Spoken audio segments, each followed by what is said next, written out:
Hello, good evening, everyone. Buenas noches. ¿Cómo estamos? How are you all? Good evening. Happy Thursday. Welcome to Beyond Baroque Literary Arts Center. My name is Ivan Salinas, Programs Manager here in the space. Welcome you all. Welcome to the Wanda Coleman Theater. We are Beyond Baroque, a nonprofit literary arts space established here since 1968, 56 years strong.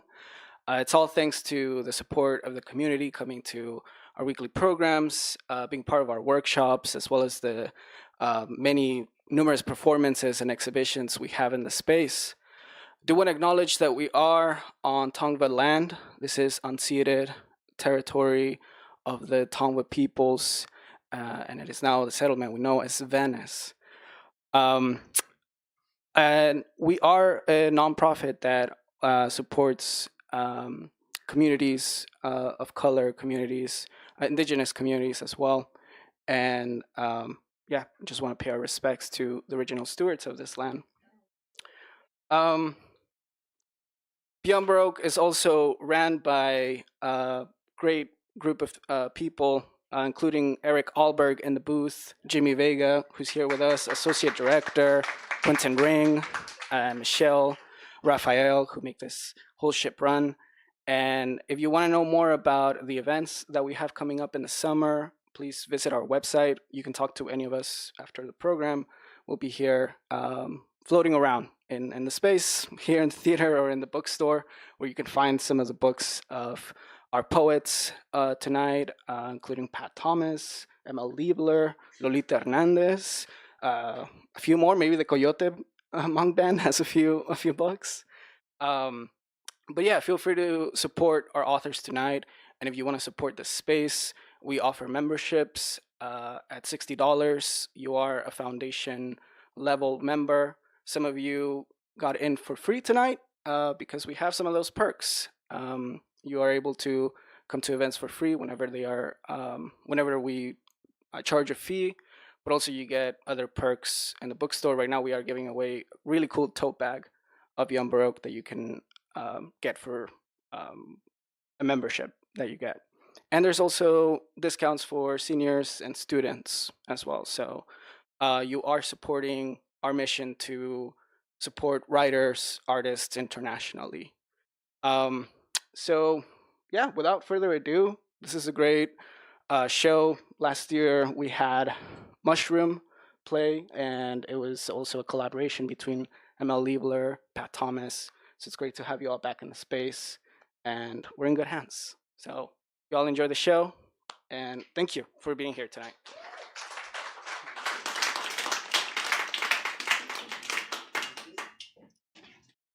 Well, I'm gonna, be the host per se for the program. Thank you all for coming. Really, I've been doing stuff here for many decades now, and it's really quite a great place. And I don't even live here, and I support them. So get a membership.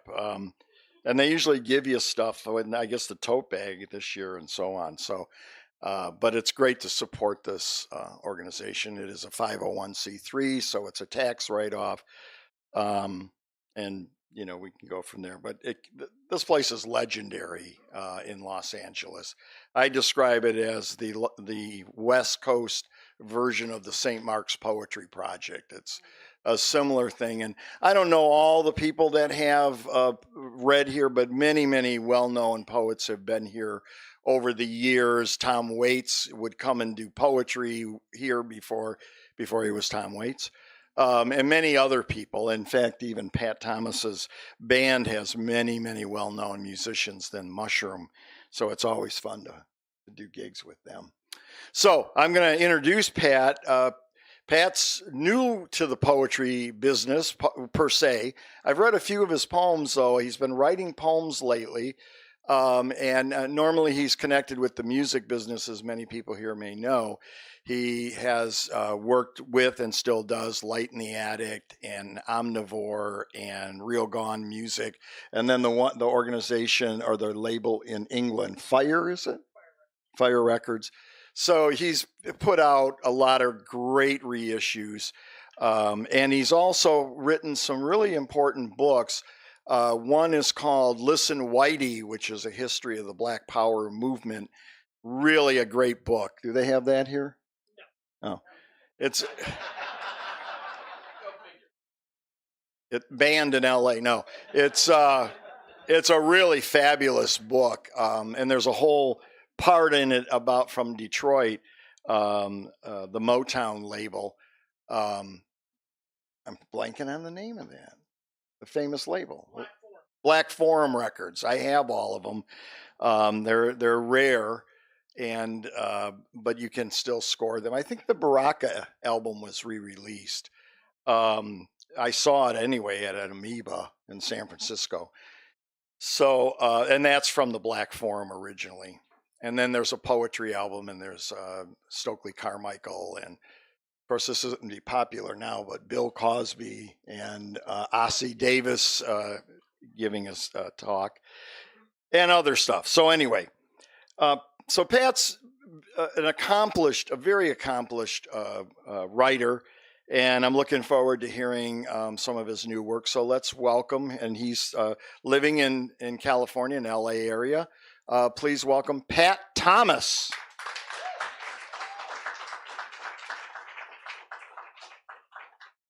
So I thought about which poems I should read. I have a number of I hate the music business and everybody in it. And I thought, well, you guys don't need to hear that. I've written a lot of poems about my mother who recently passed, all positive. Those were a little maudlin. However, I did write a poem in the second grade that my mom always loved, and it was, "Roses are red, violets are blue, but your mom."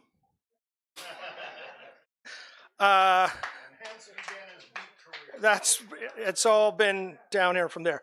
A lot of these are kind of short. My dad recently passed. It's a brisk, cold morning in Buffalo as I leave Dad's apartment for the last time. The silence feels like thunder. I can hear the scream of the butterflies. New Year's Eve 2022. Who thought we'd make it this far? Sure is grim at times, grinning at others. Life is beautiful and devastating at once. Everyone is an expert, but actually clueless. Many are making it up as they go, but fearful to admit it. phone calls that make me smile in anticipation, others I groan at the very thought. Wish people were more like pets, loving unconditional without direct access to make commitments.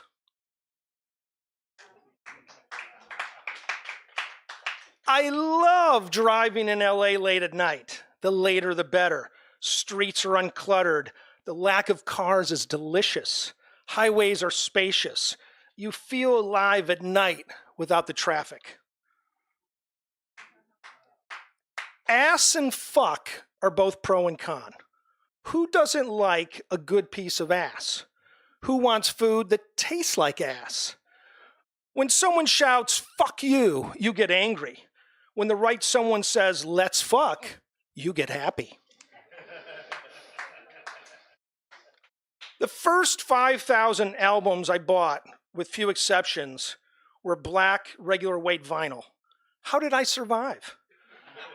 The first 500 concerts I attended, big or small, I had no way to film them. How did I survive? The first 500 times or more that I went bar hopping around town, I had no cell phone to connect with friends. How did I survive? The first 50 albums that I played on or produced had no auto-tuner or sampler. How did I survive? The first 10 times I crisscrossed America by car, I had no Google Maps. How did I survive? The first 5 times I traveled across Europe, I had no translation software. How did I survive? The first 2,500 times or more that I watched TV, I only had 4 channels. How did I survive? The first 5,000 times, more or less, that I answered a phone, I had no idea who was calling me. How did I survive? The first college degree I earned, I had no access to Wikipedia. How did I survive? All of the credit card bills that I ever received, I had no parent to bail me out. How did I survive? All through my teenage years, I had no streaming TV, no video games, no cell phone. How did I survive? Growing up, my parents rarely coddled me. How did I survive? I arrived in San Francisco in 1987 without a car, and for the next decade, I walked or rode buses without any Lyft or Uber, never even took a taxi. How did I survive?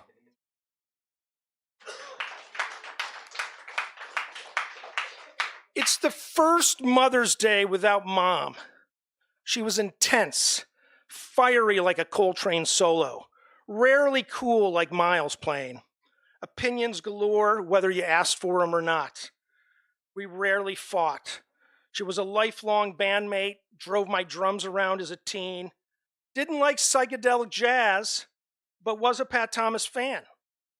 The only member of our nuclear family that didn't go to college, yet she made more money than the rest of us, sold all state insurance for decades, lived modestly, she accumulated wealth, rich in travel, Russia, Egypt, China, South America, Alaska, Sicily.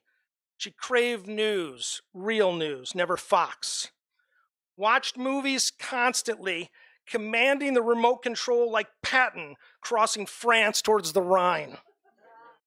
Joined NOW, National Organization of Women, in 1975, and every year pasted her card on the fridge. Never used a computer, avoided cell phones. Like Janis Joplin, she wanted a Mercedes-Benz. She bought it in Stuttgart, drove it around Europe, then shipped it home. Thank you. If only everyone was upset about the war in the Ukraine as they are about the Will Smith, Chris Rock incident. If only everyone was upset about the war in Ukraine as they were about Hillary's emails. If only everyone was upset about the war in the Ukraine as they were about Janet Jackson's wardrobe malfunction. If only.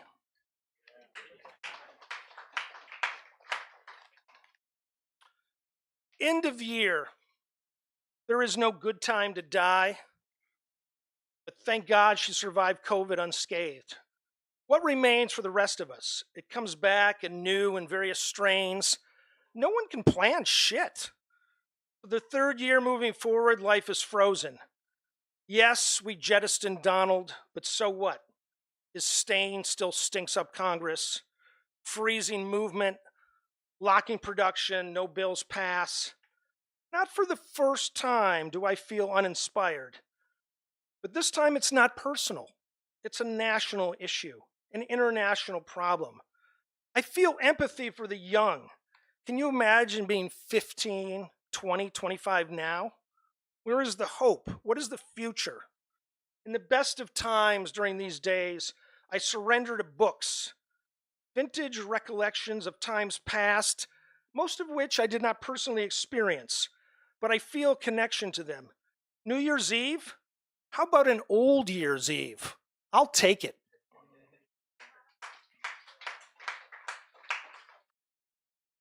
This one's a little festive. I like to bring this out towards the end of the year. Merry Christmas to those who give me no bullshit in my life.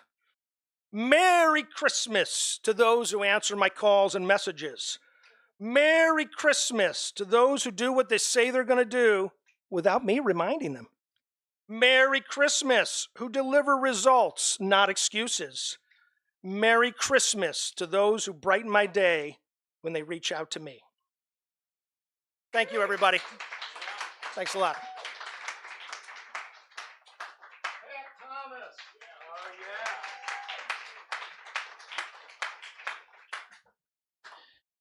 Also, Pat is an excellent drummer. He'll be joining us here, but with the Mushroom Group is this great combination of musicians from Los Angeles, San Francisco, and they've been recording for a number of years. This kind of experimental. They take deep dives into the music that they do, and it's very interesting. I was thinking last year when we were here, we had a sitar player, a guitar player. We had everything, and Pat leads the band, which I love. He likes, not here, but on stage, he sits in the front and the band's behind him, and he directs it with his playing, and it's incredible. So check them out. You can listen to their music through various streaming services. Next, I want to present someone from Detroit, a longtime friend, and also a working class hero, as is Pat, as a matter of fact. I can't stop. You're too good. But she is a well-known fiction writer. She started out with me when I teach at Wayne State. I've been there for 45 years. It's insane. And she was my student, and she was writing poetry then, but then she became a really wonderful fiction writer, released a book from Coffee House, which I'm sure is here, Tales, I want to say Tales from the Assembly Line, but that's Autopsy of an Engine.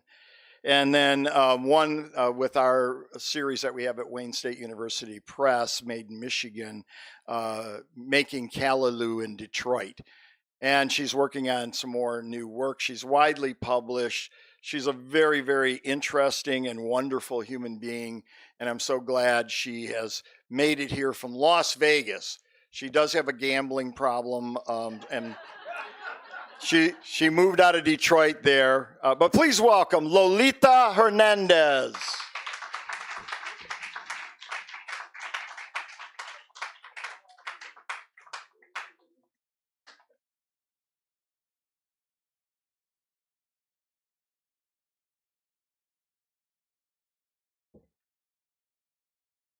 Thank you, everyone, for being here. Gosh, I can't see anyone now. The lights are, that's kind of weird.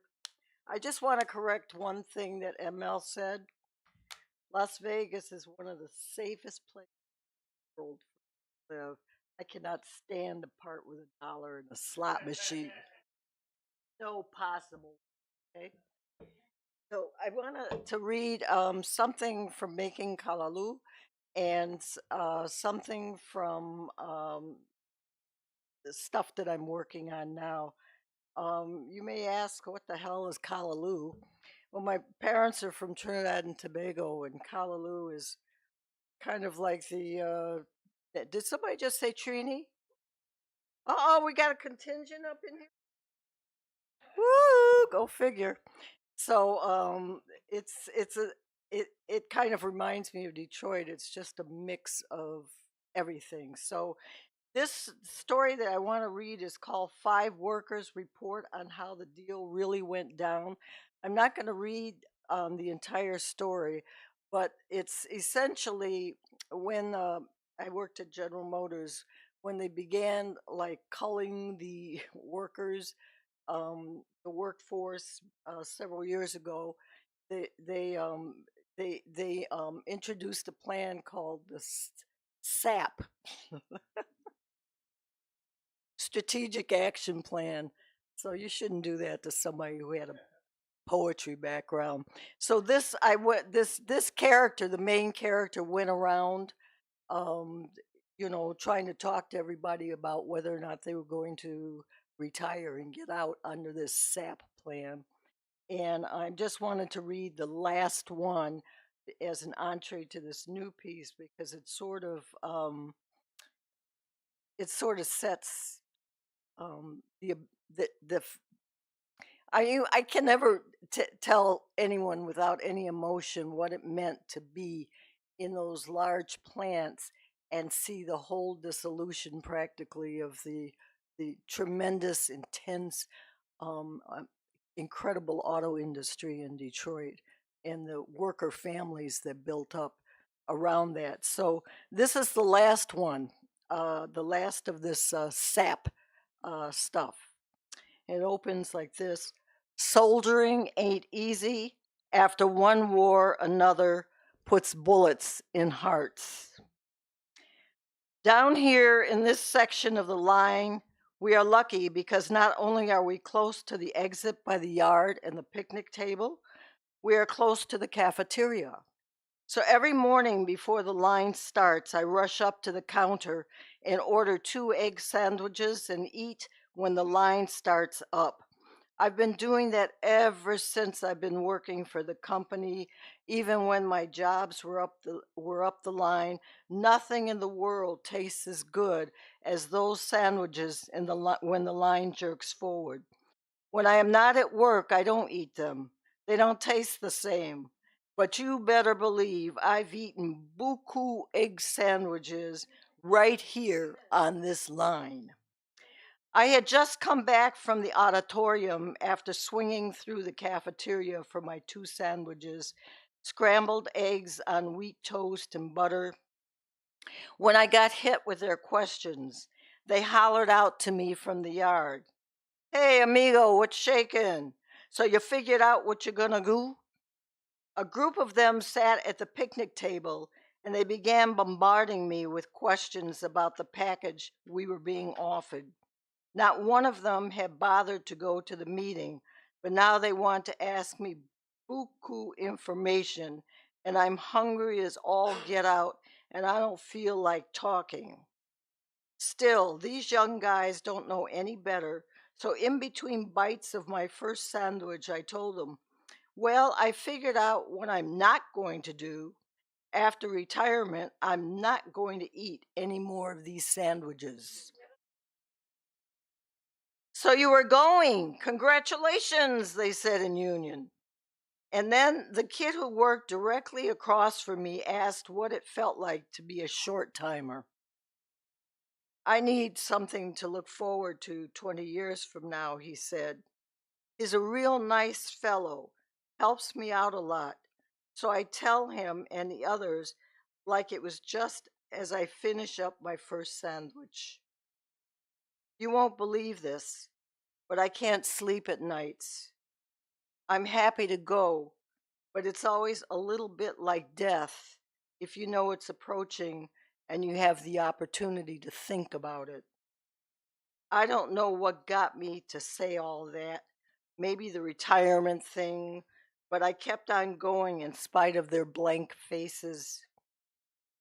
I suppose you reach a point where you are impatient to cross over to the other side, whatever that is, whether your energy will float and be happy and helpful on the other side, or if it will be trapped and agonized. In a way, I am realizing that I am closer to death, but aren't we all? every day of our lives closer to death. And who knows when death will come? It could be tomorrow for anyone at any age. Everybody fell silent. Someone said, "Shit, man, what thinking is way down the road? That thinking is way down the road from where any of us are at."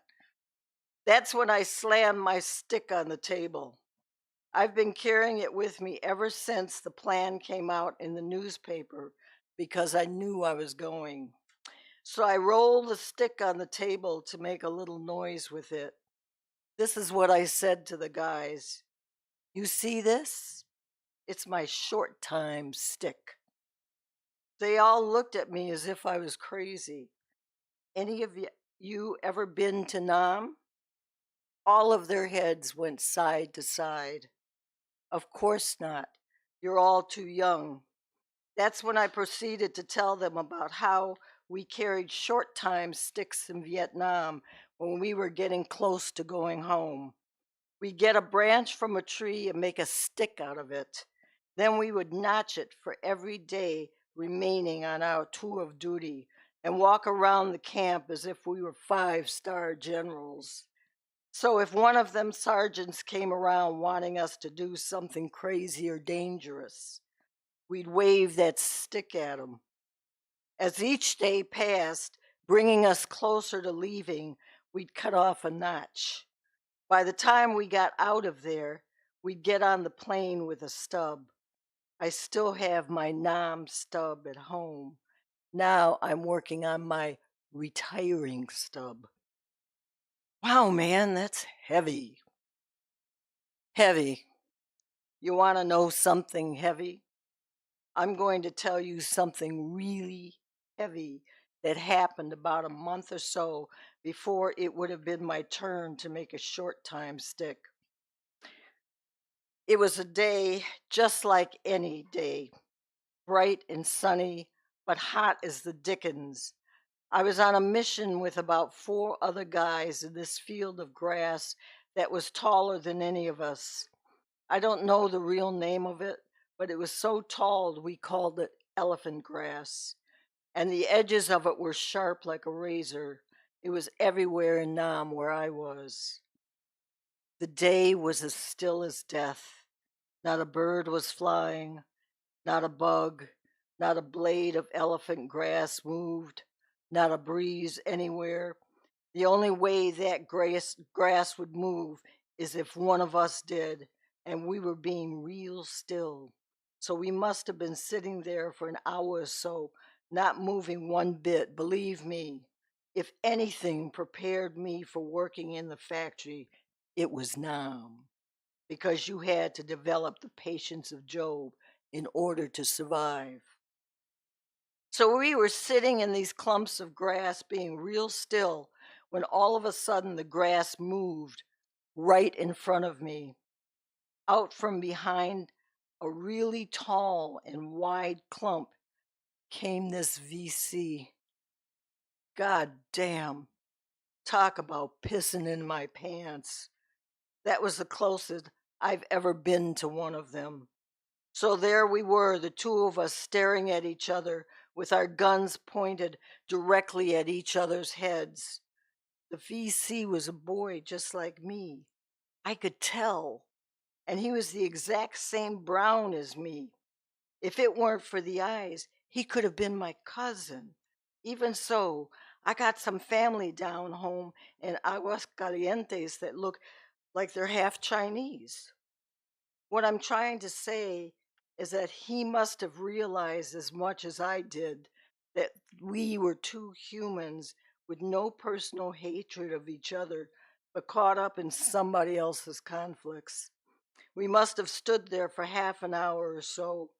To tell you the truth, it felt like a day, with our weapons trained on each other, each waiting for the first one to fire. I'll never forget the look in that boy's eyes, the fear, the hope that the moment would evaporate like the sweat was evaporating off our faces. We were both so scared. I realized that boy had family and wanted to live as much as I did. Just then, the boy backed up against the grass and it began waving, so slow and graceful. Believe me, everything happened so fast after that. The panic in his eyes, the grass waving in the sun, and the awful noise of the rifle. My coworkers didn't say a word. It got kind of uncomfortable at the table, like that day, sunny and still until the grass began waving.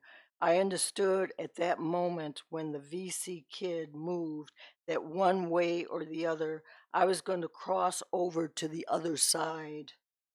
In a way, I was between la espada y la pared, tú sabes? Or as they say here, between a rock and a hard place. Then, like a light, something like a light went off or something. The kid who works across from me asks, "So wait a minute, amigo. Tell us what happened. What happened to the VC kid?" What did he want to hear? Details? There was no more to say. I had already said too much. These guys here now knew more than my wife of 32 years. So I just stared at my coworker's hairline, not his eyes, definitely not his eyes, trying to figure out what next.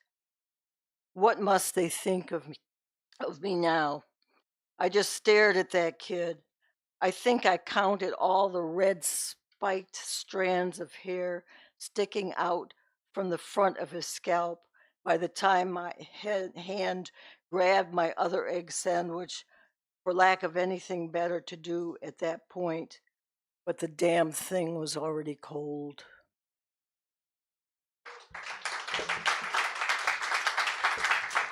Thank you. I gotta apologize for my voice. I brought my Las Vegas allergies with me. I did, okay? Okay, this is the next one is called Sorting the Piles. Oops. Here.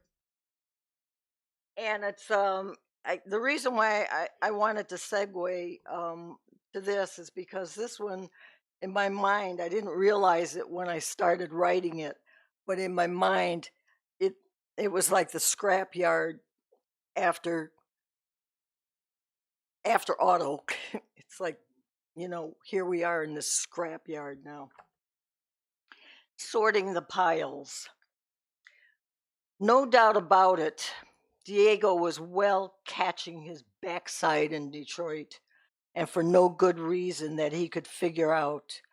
It was clear that he simply didn't have the language to frame his predicament. But in his gut, he knew damn well that coming from a shit-ass lizard-shaped island in the Caribbean left him without teeth for lethal biting, a tail with which to whip anybody, or skin leathery enough to withstand the crap the man slung his way day in, day out. Here he was in a scrapyard with all that crap soaking into his pores, occupying space in the creases of growing bulges he had worked so hard to tame while in prison. He could feel the shit taking a set when he rolled his neck or his panza quivered. And now look at him in such a chubby and emotionally fucked up condition, trying his damnedest to win back Sky as his girlfriend and her aunt as a substitute mother. The killer was that he was making real serious progress as far as he could tell. The aunt was on his side. The bacalao she fixed for him the other night told him that. So was Sky, although not likely real soon to make moves toward any side of his bed.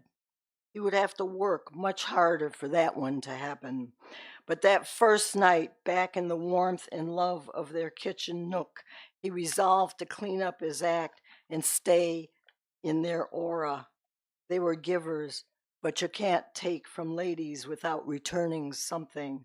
and in kind to hold his place in their lives. The answer of where to begin sorting out his dilemma began in the scrapyard, in the cab of the crane with the big magnet.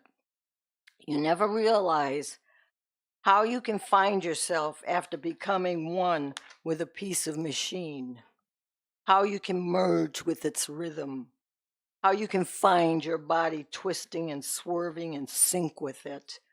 It's like first sex. Nothing or no one else will do. It's your first love, so you think at the time. Who can explain how deeply Diego identified with that steel? It was out of the blue, or should we say, only gray of the metal, sometimes sharp, sometimes blunt, always hard. Basically, an island country boy lands through some circuitous route from Greenland and salt water to the middle of the wreck of Detroit's decline, and all of a sudden he's at home, more nestled than he ever felt on Lagarto. Not the loneliness of New Jersey. No way. Forget about Toledo.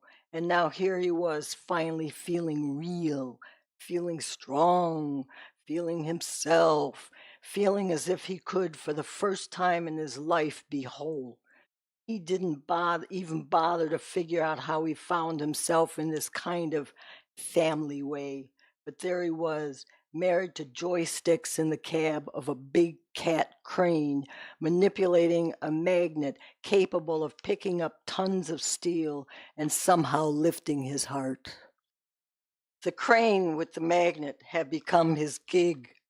After he had proven himself worthy of staying in the Duke family yard beyond the 90-day probationary period, he had progressed from sweeping dust and debris to light duty equipment, which meant forklifts, bobcats, and tower duty at the mill or baler. All of that had been totally new to him, but he discovered in himself a natural talent for light and heavy equipment. That was a good discovery. What had he known about equipment beyond the saws, hammers, and trowels he learned to use while building his abode with his father back on the island, or the truck that he drove to deliver tortillas in Detroit? Tortillas? He was a world away from that soft, floppy format of maize or harina.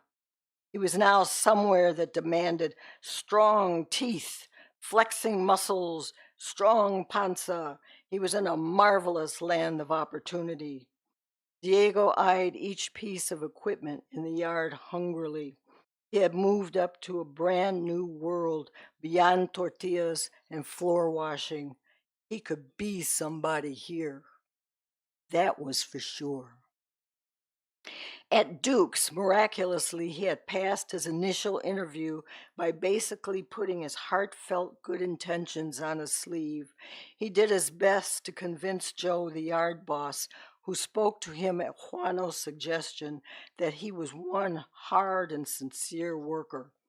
Diego's friend Juano had been working at Duke's for several years, so Joe believed him. It was Joe, a wiry white man, having lived 15 years of his life in the yard in every capacity possible, who gave Diego his break. Joe had a feeling that Diego would put his all into the job because it meant his all. He had a feeling about this guy. And Joe, a man with a touch of Romanian and a big dab of Polish, prided himself on his ability to work with diverse elements in the community. He knew that Diego had the right stuff. Then finally, after the 90 days had passed, that magic moment when Joe said, "Hey, Diego, you think you're ready for that big guy up there?" Pointing at the crane with the magnet. Wow, am I ever! It only took Diego a couple nights of training, and he was swinging the magnet from that crane as if he and it had traveled down the same birth canal. One cold October night, he was sorting metal on the afternoon shift. He absolutely didn't mind afternoons because he earned a 5-cent shift premium. He liked the big money. Halloween was just around the corner, and you could say that subliminally, the approaching arrival of witches and wizards stimulated all manner of fantasy in Diego's already overactive brain. Or you could say he was already sunk into the routine of the job, even at that early stage. Maybe it's best to say that he was so competent that he could move without thinking, thus freeing his brain up. Whatever it was, fantasies took over. His life began to take shape in the twisted steel that heaped out for his inspection and manipulation. The operation naturally lent itself to the kind of deep meditation required to separate shit from gold. He was alone in a fully enclosed cab that sat high above the ground, at eye level to the pivot point of the crane's boom. The workers operating the cranes looked like Lego figures locked in predetermined grooves, all same shaped and same faced, except that Diego had something roiling under that frozen exterior of his. For some reason, Diego didn't turn on his small boombox that night, so only occasional squawks from the two-way radio provided a kind of rhythm. That's how the process of sorting out Lagarto from New Jersey, from Toledo, and now Detroit began in the cab of the crane, focused on the rhythm of the side-to-side, back-to-back sway of the boom and the thrust of the magnet. As he sorted out the metal, he began remembering scenes from his life. Since being awarded the magnet crane, he had been spending his evenings moving steel around in an almost aimless pattern that surely would make no sense to someone unfamiliar with scrapyard operations. The magnet would swoop up a pile and move it to one spot, then pass back and forth, spreading it, some for the metal balers, some for the mill. But a few evenings after reuniting with Sky and her aunt, he began sorting as if moving memory from one side of his cranium to the other, with a purpose not even he could immediately comprehend. And so on and so on. His evenings progressed, with him mouthing a litany of names, places, and events of what he wanted to compact and what he wanted to grind. For sure, he wanted to grind his stepmother and her bitching daughter. One time he thought he could see the stepmother's face leering up at him from a flat, thick, serrated piece of metal that lay off to the side of the pile he was trying to whittle down. The piece looked like the remains of a cutting wheel, the kind of wheel that moved perpetually and would slice you into little shards. He slammed that piece with the magnet, causing some nearby workmates to look up. No mind, Diego grinned like no tomorrow and lifted it, having determined that it was just the right specs for feeding to the mill grinder. He saw another piece with rolling gentle curves. That piece reminded him of his real Tia and Lagarto. It didn't even look like metal. It looked soft, a place to rest, to hope. With yard lights and the full moon, the piece began to look like two hands flexing toward him. He lifted the curving scrap and laid it to the side. He began maneuvering the crane again from side to side, the magnet swinging back and forth, just inches above the piles, causing steel to shift like waves in the ocean. Some piles grabbed his cab. Below his cab gleamed silently when the moonlight hit them. He heard nothing in his cab, only the rocking inside his head. He recalled the moment his father brought him to the house they had built a half-mile or so down the hill from the house he then shared with Diego's stepmother. In it he had placed a little bed, dresser, and chair, also a table for eating his meals and a radio. He tried to look pleased that he would have his own place, that he would be the envy of all his friends and cousins, that he could run around naked if he wished. But instead, he sucked a deep draw of air and willed the tears to not flow, because he understood then that he would never really have his father again for himself. He understood himself to be truly alone in the world. At that remembrance, Diego stopped all movement with the joysticks. He almost lost his breath. He turned the crane off and stepped down. Joe yelled at him, "Hey, I was wondering if you were going to take a break." It was indeed break time. And Diego had fortunately stopped at the right moment. He continued for that night and the next few in a strange world of faces filing before him, some smiling like his mother's as she blew him a kiss adios, others scowling like those motherfuckers who smashed him up good in Toledo. His cousin Renault took the shape of a long, slender piece of steel. When he first saw it, he wondered from where it could have originated. It almost looked as if it had been sheared off some larger sheet.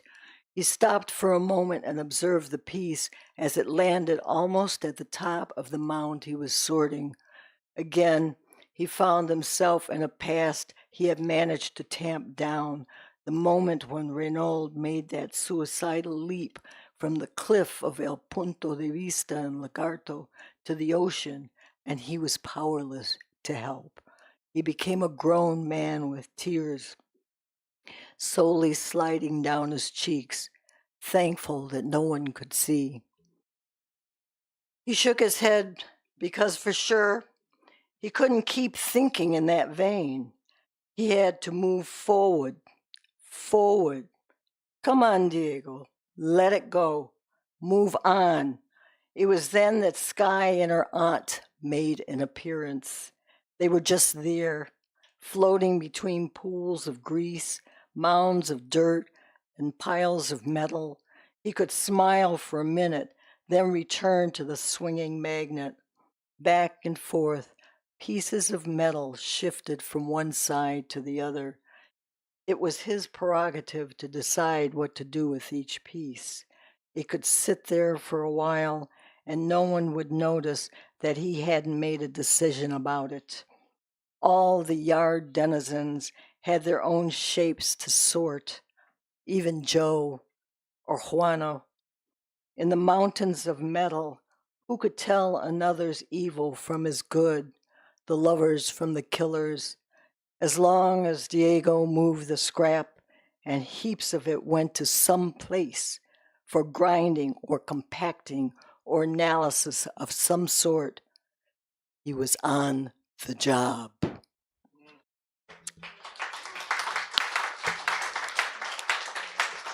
Thank you, everyone.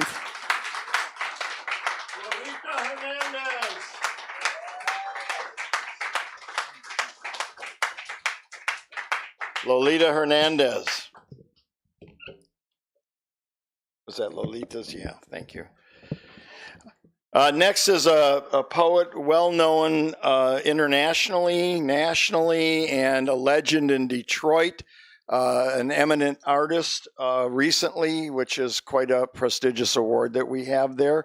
She has written poetry books. She is the biographer of Dudley Randall, which she received an NAACP award here in Los Angeles when that book came out. And I don't think she's read in Los Angeles proper, but she's a fantastic friend and a great colleague at Wayne State. She's a distinguished professor in African American Studies, and we're just happy to have her here. And then she's going to introduce you for a poem by Naomi Long Madgett, who also was the Poet Laureate of Detroit and an eminent artist who passed away not too long ago. And Jill Boyle will read us a poem. So please welcome Melba Joyce Boyd.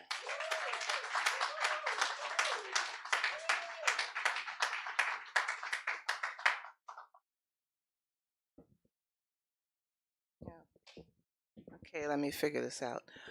ML, you didn't even mention that we co-edited Band and Automobile. Come on.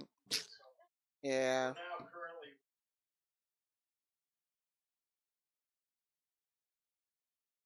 Yeah.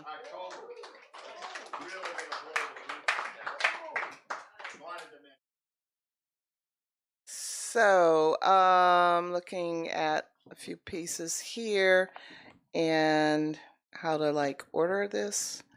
I'm trying to focus on poems about Detroit, and there's I'm trying to find the poem that I wrote for Mayor Coleman Alexander Young. Let's see if I can find it. Yeah, here it is. Phoenix Rising. I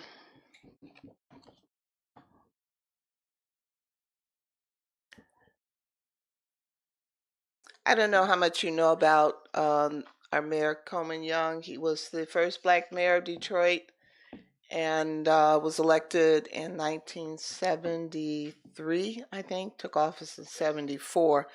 And he was the mayor for 20 years, got the police under control, and really, I think, brought some really important changes in the city, including culture. He was a big supporter of culture. And he had a very interesting history as a labor activist, organizer. He was also a Tuskegee Airman, originally from Alabama, like half the city, including my family. And he also named Dudley Randall the Poet Laureate of Detroit, the first Poet Laureate of Detroit. There's, at the beginning of this poem, is entitled Phoenix Rising. And I have a quote here from Dudley Randall. This poem is for Mayor Coleman Alexander Young for 1918 to 1997. Quote, cities have died, have burned, yet Phoenix-like returned. Dudley Randall. Immersed in Detroit, Alabama, black bottom blues, automobile plants, union organizing, and lush life imaginings and syncopated swing inspired in Paradise Valley, the irascible Coleman Alexander Young was reborn in the ashes of freedom battles. Capitalist police harassed him and sabotaged his name. A segregated military clipped his eagle wings and grounded this Tuskegee Airman. FBI spies invaded his privacy and blacklisted him as a communist red, like Paul Robeson and Richard Wright, Langston Hughes, Lorraine Hansberry, and Dr. Martin Luther King, free-thinking, articulate descendants of literate ex-slaves.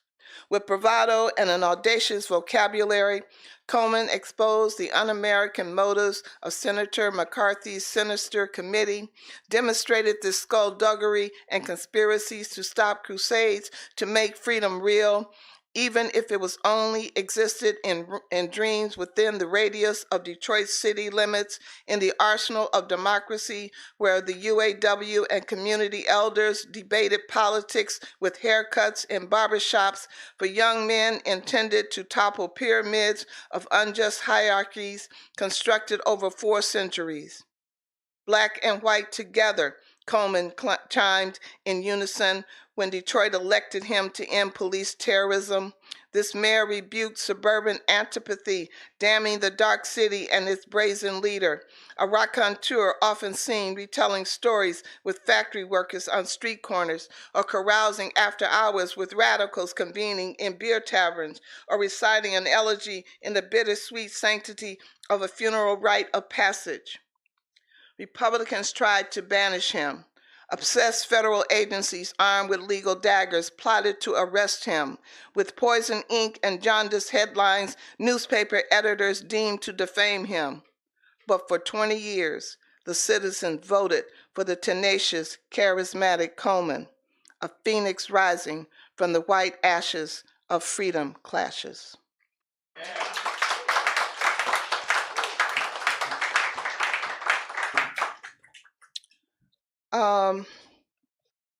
I want to read something a little softer now. My cousin's here tonight. She lives in LA, Jennifer, and I, in the family, I write poems about, our members, our family members, and sometimes before, but oftentimes upon, their passing to the next level. And this poem I wrote for Jennifer's grandmother, who was my great aunt. She was the oldest of 4 children from Selma, Alabama. My grandfather was her brother, and she was an amazing woman. She lived a very long life, taught at Tennessee State University, and came to Detroit and worked as an educator for many years. And this poem is entitled Soft White Pearls.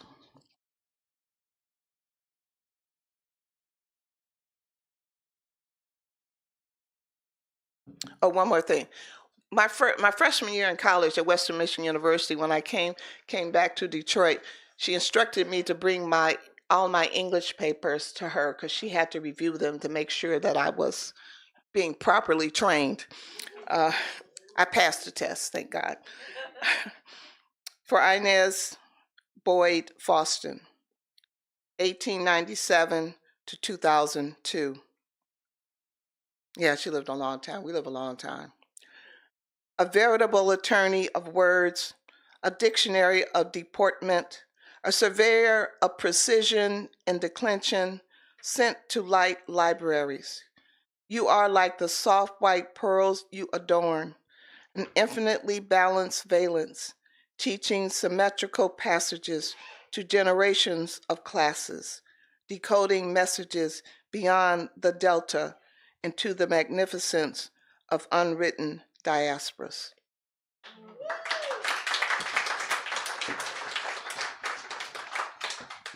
I'm going to read a few more, and then I want to bring up my poet sister, Jill Boyer, to read a piece that is really going to blow your mind.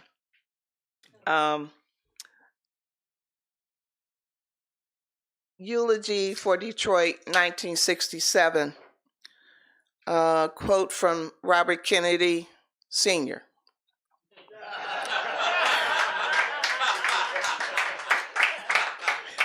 Repression breeds retaliation, unquote. I wrote this poem after 50 years anniversary of the Detroit Rebellion. And this is sort of biographical thing. In 1967, I was 17 years old, had just graduated from high school, and the rebellion broke out. And I was like, God damn, this is what's waiting on me after high school.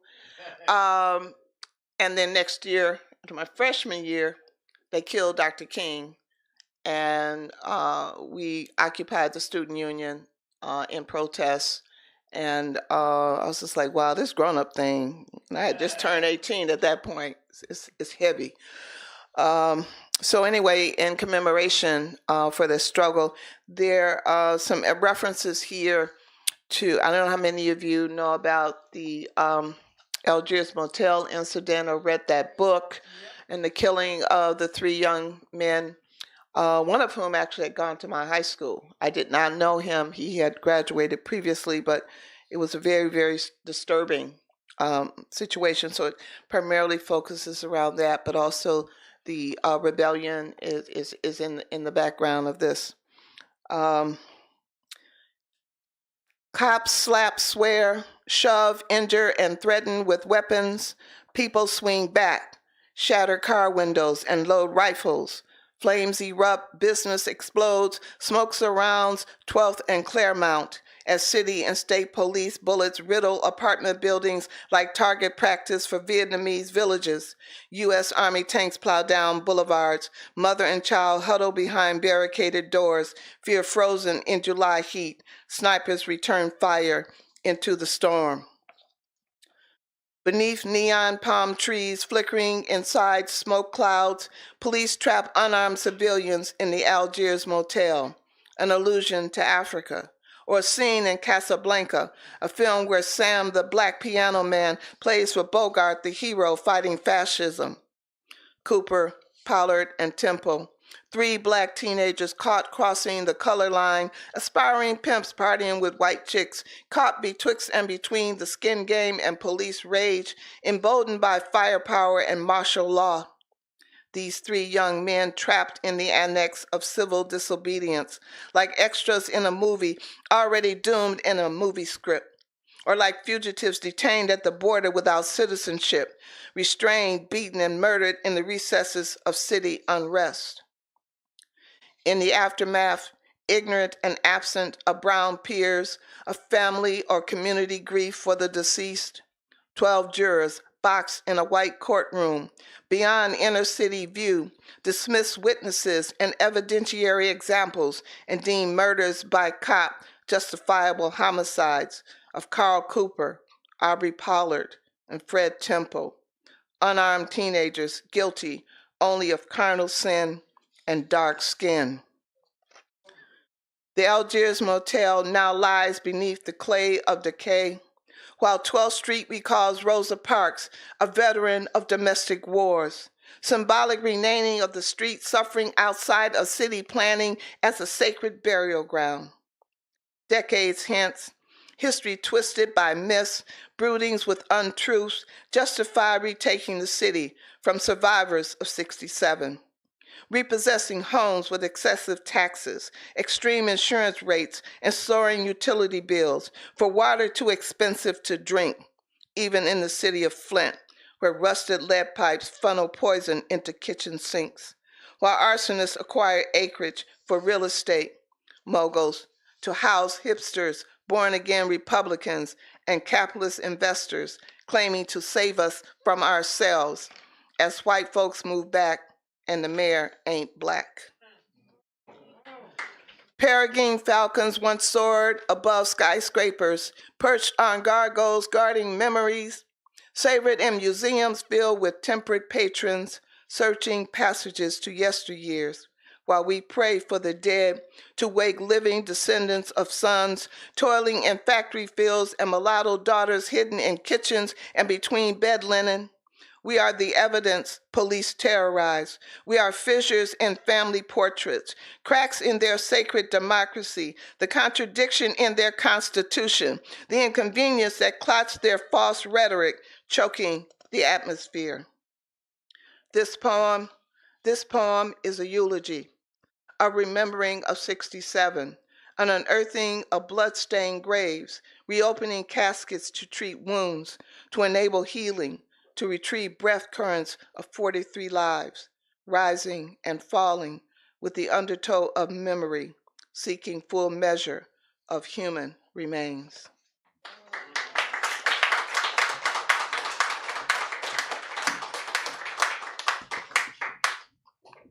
We're going to do Rock Steady. I got to lighten this up a little bit.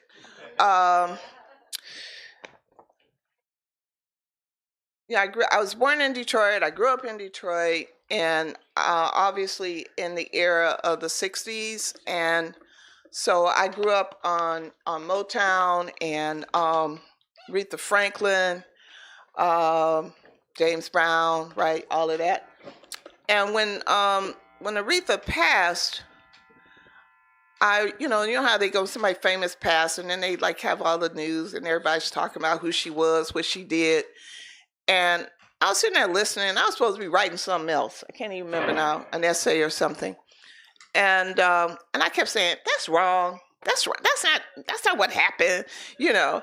And so finally, I had to stop working on this essay, and I said, I got to write about Aretha myself. And there's a reference here. We call in Detroit. She was referred to as Sister Ree. So you should know that when we get to the end of the poem. I have there's a quote that I use as an epigram for the poem from Ray Charles. Quote: Aretha sang the way Black folks sing when they leave themselves alone. Rock Steady for Aretha Franklin, the Queen of Soul, 1942 to 2018.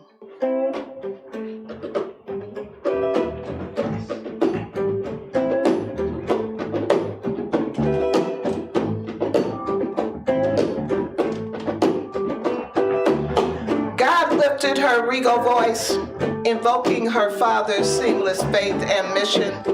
Marching with Martin, she sings for our king, for his vision, for his dream.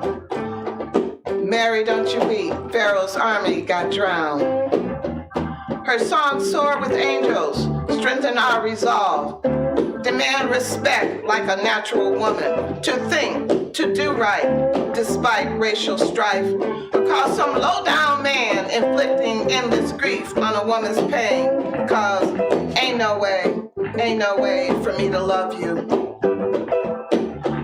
Hailing from New Bethel Baptist, her gospels bring healing to sorrow, subvert suffering and inspire choirs, preachers in pulpits, and even the Pope.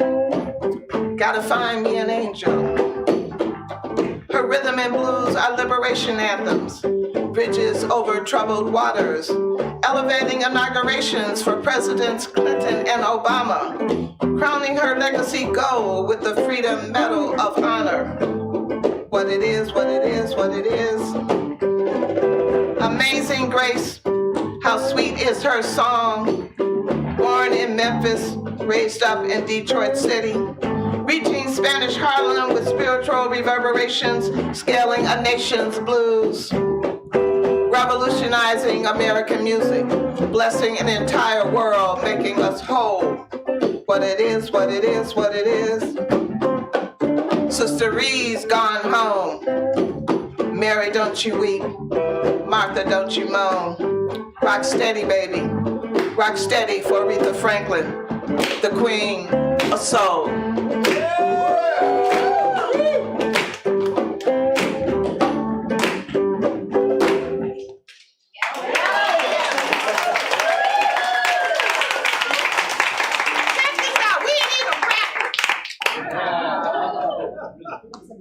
Yeah, y'all something else. I'm just, thank you so much. Thank you. I'm going to read one last piece, and then I want my sister poet girl to come up. I will introduce her because and hope I pressured her, so I hope it's okay to do this.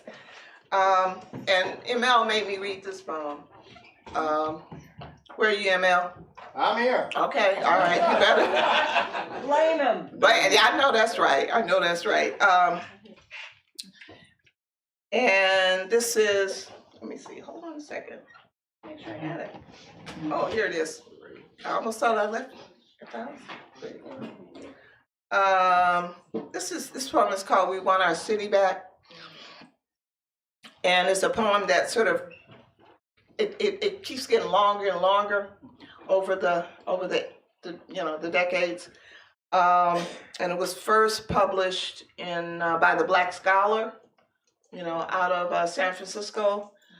And then I found a lot of people really took to this poem, and there's sort of a weird life to this poem. And I would read it in places, like not in Detroit. I mean, I'd be like in Paris. Yeah, I'd be in Paris, and they were supposed to translate it, so people, but the translation machine broke. And so I just read it in English. And the killing part was they were like all in.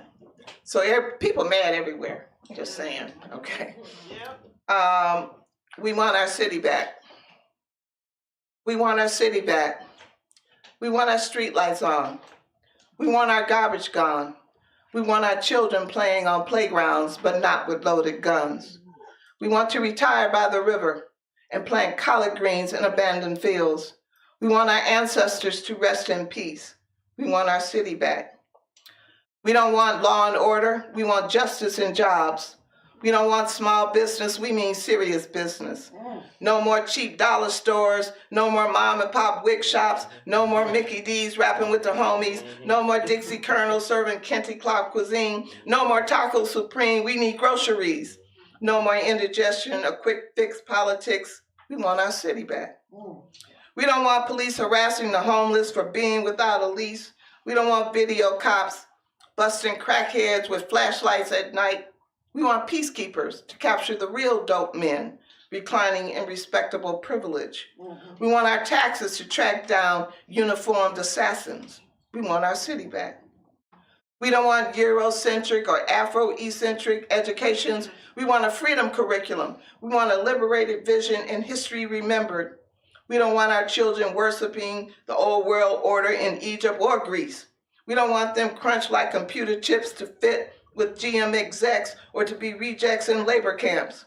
We want the Board of Education to take a lie detector test for neglect of the intellect,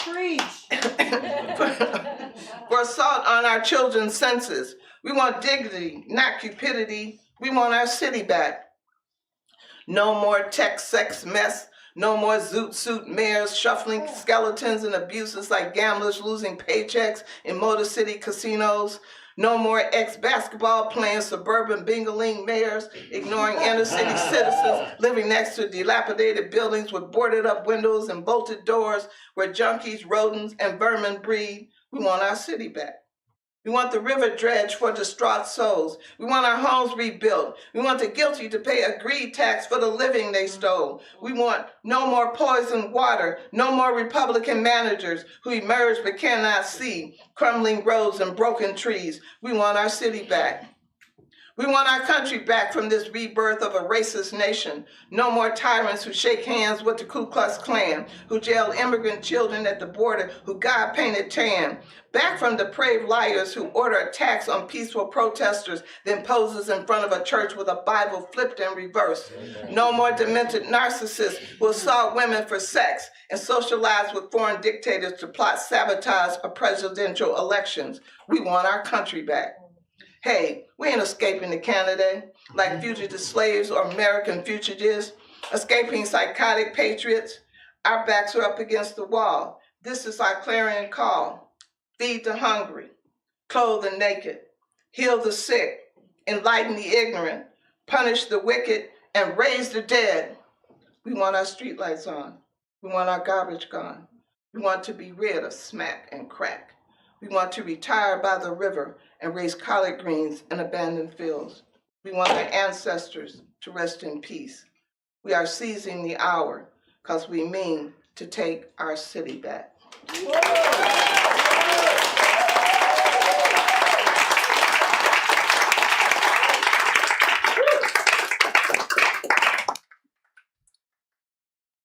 Thank you. Now I want to invite up to read a poem. A good friend of mine, we worked together at Dudley Randall's Broadside Press back in the 70s, and she's a really fine poet. She's also the daughter of Naomi Long Madgett, who was also one of my mentors, professor, second poet laureate of Detroit. Just amazing, comes from amazing people and family, and she's a fine poet, and I pressured her. I'm staying with her, so she had no choice. She got her trapped in the crib, you know. So, Jill, would you please come up and read this amazing piece that you wrote? Thank you so much. I bring you all greetings of peace. And for those of us of a certain age who lived through and remember very well the civil rights, the human rights revolution of the 60s and 70s, we remember that very well. We remember the experiences, the people, the important events of that time because we lived through it. And for those of us who are not of that special age, I'm sure you've studied their documentaries and books about that time. So what I'd like to do is take you back to that time. And this poem is called Message from Mississippi. On the chalk-drawn sidewalk of Detroit's Euclid Street, I play lively girl games in the sticky August heat of 1955. Down the block on the party porch, roaring teenage boys slap out staccato rhythms on their chests and thighs. Hambone, Hambone, have you heard? Papa's gonna buy me a mockingbird. If that mockingbird don't sing, Papa's gonna buy me a diamond ring. Summer freedom races for adventure on roller skates and bikes, flying to the ice cream truck and throwing jacks. Euclid Street, our wonder world. Then pages from the Negro magazine float to us like confetti from hell, bringing Mississippi to Michigan, bringing the bloated dead boy to invade our games. Hambone, Hambone, have you heard? Emmett Till is now the word. Boy gone south to have some fun, seized and bludgeoned with a gun. Catching us in midair animation, his killing telegraphed the news, striking with the cruelest thing we've never known. Secure and safe died too. Ku Klux Klan's the boogeyman, and God will not be everywhere. Gawking at his grisly death mask, we recognize our own brown skin and catch the heat of some unnamed fire beyond our neighborhood. Hambone, Hambone, come out to play? Emmett Till says, not today.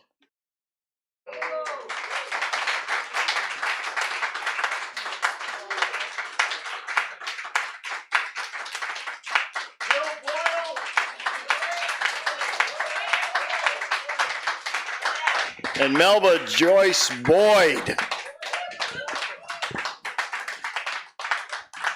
We're going to take just a short break, and then we have a big finish, so don't leave. In fact, they've already locked and chained the doors, so you can go out and have some books or whatever and a drink, but we're going to finish up with Milo Martin, and then I'll do some Detroit stuff, just like a few pieces with the band. Okay, so let's take a little break here, and we'll be right back.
The second version of like I have two ones, so it was a very good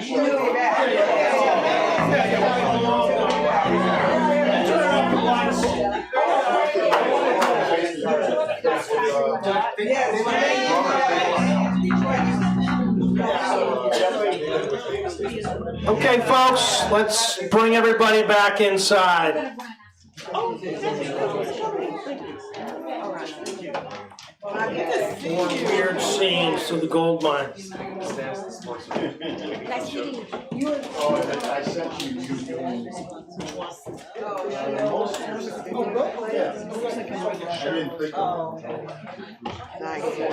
Yeah, it should have come through. All right, let's rock. We got some utopian nihilistic poetry coming up. And then myself, I'm just going to do 4 pieces with the musicians who are wonderful, as you already heard, but you'll hear more of them. And we'll just want to dedicate a few Detroit pieces on this evening. Yeah.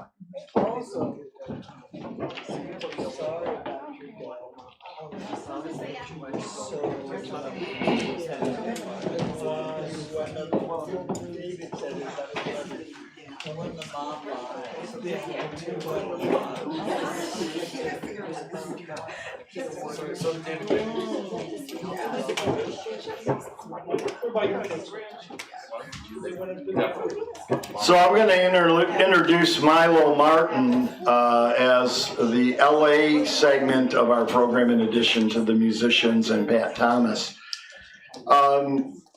At some point in the new year, the Beyond Baroque folks asked me to put together a program, sort of, because I've done music with poets and musicians here, and they said, could you do maybe a poetry and blues thing? So I combined that idea with my idea that I've always wanted to do, and we're going to do this in Detroit too, with LA poets and Detroit poets, since I've kind of developed a bond with them over the last 30 years. And this place in particular.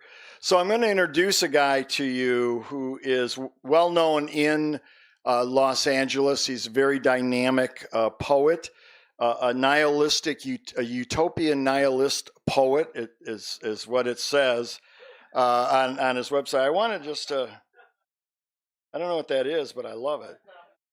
Milo's style is poet universally and is of both the new and the old, a perfect mix of daddy dioism and hip hop schisms.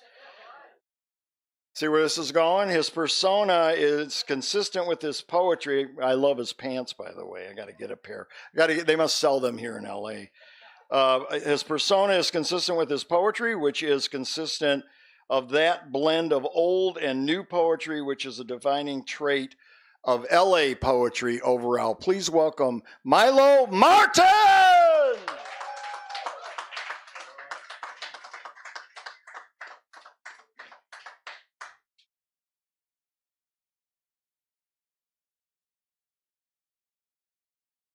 Good evening. Really beautiful evening thus far.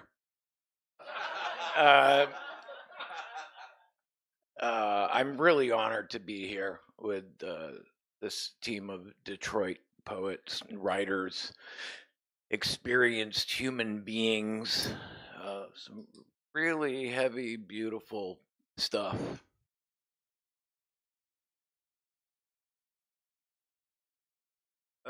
Oh, thank you. I thought you'd never ask. And thanks for the compliment on the pants too. These are 1980s Todd Oldham window pane LSD pants, given to me by Jack Waltrip, who played sax for Miles Davis. So yeah. So, and he's watching back in New York City on the YouTube. The thing is on, right? Okay. Hi, Jack. Hi, Gigi. Hi, New York City. Hi, everybody in poetry land.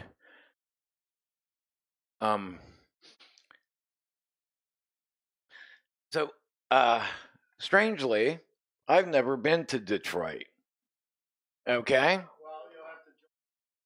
Oh, hold on a second. I have one time. It was in 2011. I was coming back from Europe on a poetry tour, and my point of entry was Detroit. Okay, so I had had my luggage checked and transferred to the flight to Los Angeles, and at the time, I had this very long jazz bow, about as long as yours, Mr. Liebler, but mine was dyed black, like it was like glossy blue black, you know. And got stuff on my head and whatever, and I'm walking through, and those TSA agents, they said, "Okay, let's pull that guy out to this." Like I must have looked like Osama bin Laden or something. I'm not certain. So they pulled me to the side. I had to walk down through all these corridors, and then finally we came to this big room, and there's my bag on this pedestal, and it's open, and there are like 6 TSA agents around the bag. And I'm like, what's going on here? And they're standing around, and they started asking me questions, and I said, you know what? It's like there's nothing dangerous. I don't have anything dangerous. I don't even have liquids, in an 8-ounce bottle. I don't have anything. I did have a bottle of Glühwein, however, from Germany. However, but you can bring back one bottle of Glühwein. So then they're standing around, and they pick up my trench coat that's on the top of my bag inside. They pick up the trench coat, and lo and behold, there's a whole belt of plastic explosives inside my bag. And every single one of the TSA agents, like, they jump back, like, holy shit.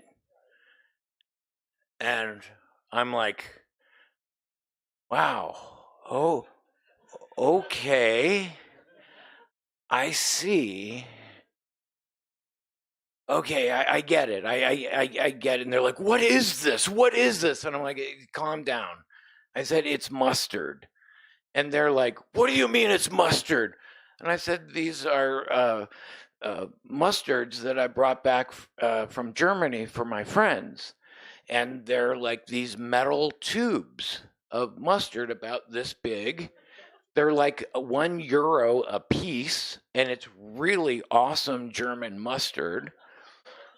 And so this is what I bring back for my friends. But then I looked at it and I thought, holy shit, that looks like a belt of plastic explosives. And they're like, mustard, where does it say mustard? And I said, right there on the tube. And they're like, it doesn't say mustard anywhere. And I said, it says senf. Senf is mustard.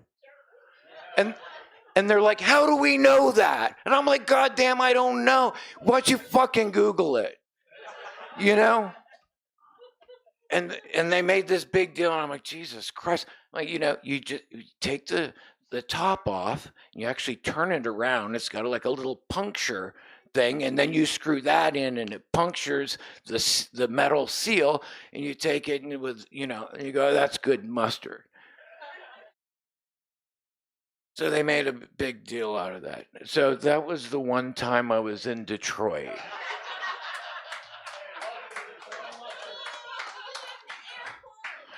I know. I'm gonna. Why don't you guys have me to Detroit, and we'll have a nice time. We'll have a nice. Well, I have to go to Germany because that's where the best mustard is. Like, yeah, like there's no parallel for German mustard. Whew. Wow. Glad I got through that story. All right. Okay. So, I it was Allen Ginsberg's birthday a couple days ago, and Pat Thomas has written the new Allen Ginsberg biography, which is an incredible book of ephemera and beat artifacts and like flyers. I was really excited because there were 2 flyers in there. Allen Ginsberg doing readings at San Francisco State University, my alma mater. So I was pretty proud. It was an awesome biography, and you gotta check it out. It's so good. But we did 4 shows in January. City Lights in San Francisco, in Berkeley. Where else did we do? Oh, we did Stories here in Los Angeles, and Rizzoli's in New York City. So I've always told Pat about my epic Allen Ginsberg poem, and it's got an incredible, prodigious trajectory to it, in that I was hosting a show at the Onyx back in 1997, and during the course of the reading, we heard someone came in and told us the news that Allen Ginsberg had died, and that was before internet or whatever. And and everybody was freaked out. And I went home afterwards with Mr. Ben Porter Lewis, great poet out of Ithaca, New York, by way of Vietnam. And we both went back to my place and we drank a 6-pack and we smoked a joint and hung out, and then I retired to my room. I wrote the entire Allen Ginsberg is Dead poem right then and there. Right then and there. Almost word for word, like when you're in the zone and you're not scratching out, you're not thinking about words, you're not thinking word choices. They're just all there. Everything is just there. Like, that's in the zone. That's the shit. So I wrote the whole poem. I came back out, and lo and behold, Ben's up, still writing, smoking. So I wrote this poem, and then it turned out that I toured Europe 5 times with Poesy United, 2 German poets, 2 American poets, and a French poet. And it turned out that these guys were all into Allen Ginsberg and the Beats also. So it turned out that this poem became a multilingual poem in French, German, and English, and some Yiddish. And then we did this piece as a touring group piece in 3 languages. And we ended up doing it for the 50th anniversary of the publication of Howl in 2005. It was published in 55, so 2005, and we did that at the University of Vienna in Austria. And we did this a bunch of times. There's a great musical remix of it on YouTube, and so I'm going to read the Allen Ginsberg piece because Pat has never heard it, and I've been promising to read it. This is for Allen. Oh, and if I could, or if you want to, we could do it like a group piece, sort of like an ancient Greek chorus or something, with Allen Ginsberg is dead. Okay, and that's the reoccurring chorus.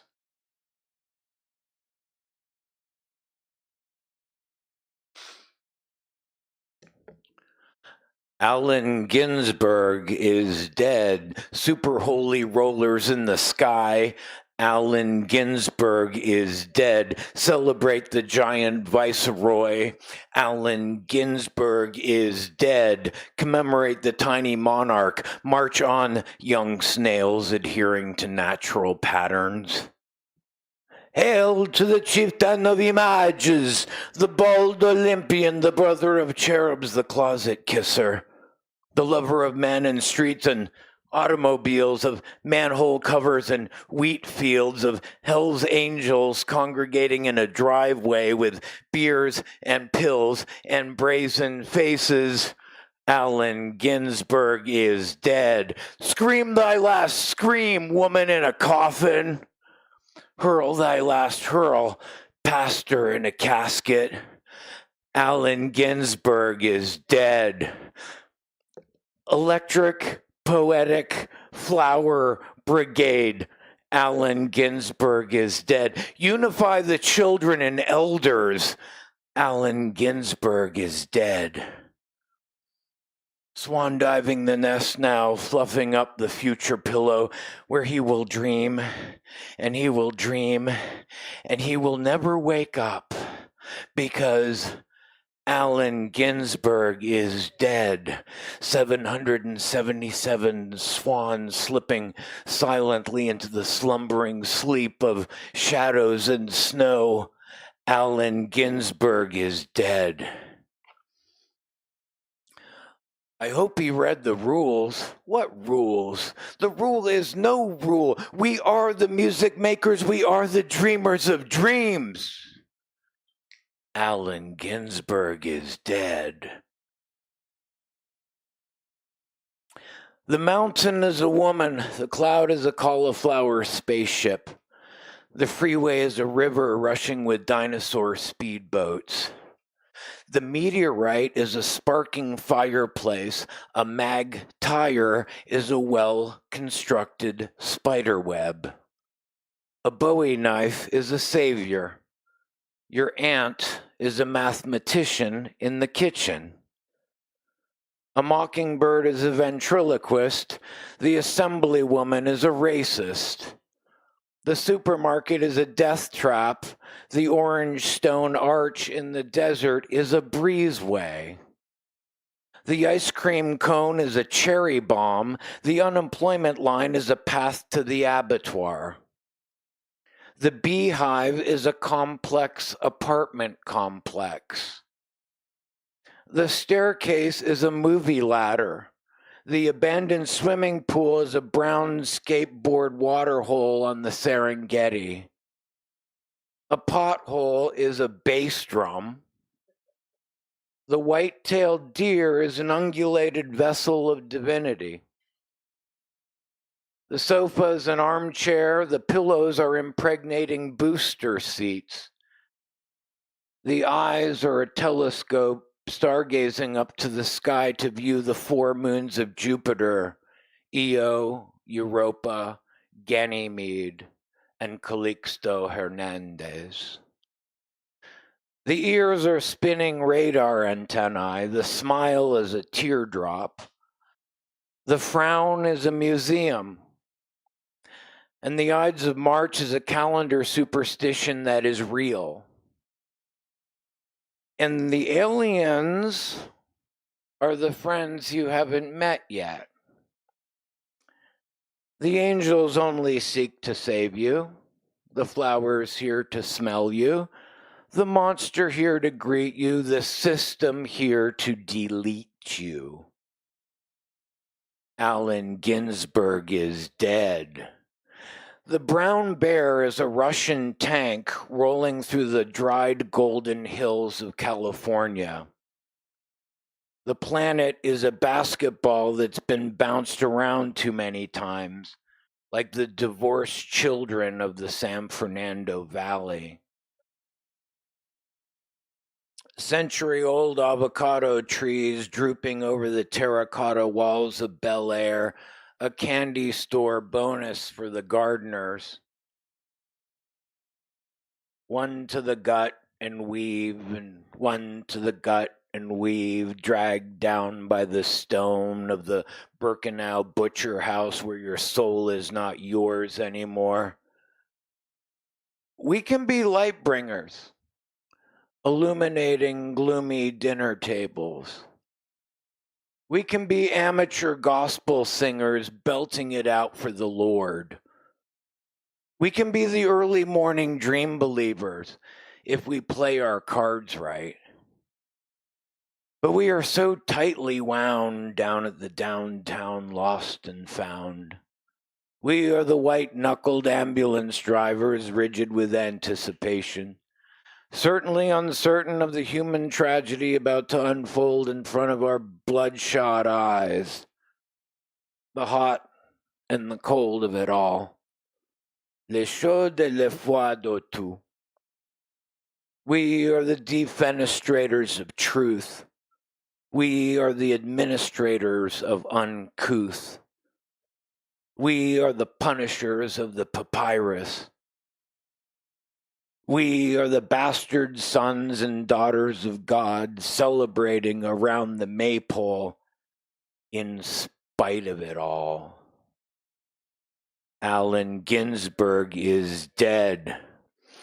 Past Tangiers with Bill and Jack, smoked the furtive seeds of silence, shared mystical jokes with the townsfolk, whispered cryptic dust into the ears of the smiling diamonds. Allen Ginsberg is dead, and the dog demon howls again. Allen Ginsberg is dead. Menorah the marzipan passed the unleavened bread. Allen Ginsberg is dead, flitting heavy with the daisies now, on a quilt of opiated bird bones, by the flame of a lovesick candle, melting into a roll-top desk. Who needs a 75-year-old antique roll-top desk anyway? Made of pure mahogany, built with the hands of your bubba. We'll just get another desk at some point, after it all quiets down. We'll probably have to go through a bunch of shit first, but that's okay. We've been through it before, and we'll endure it again.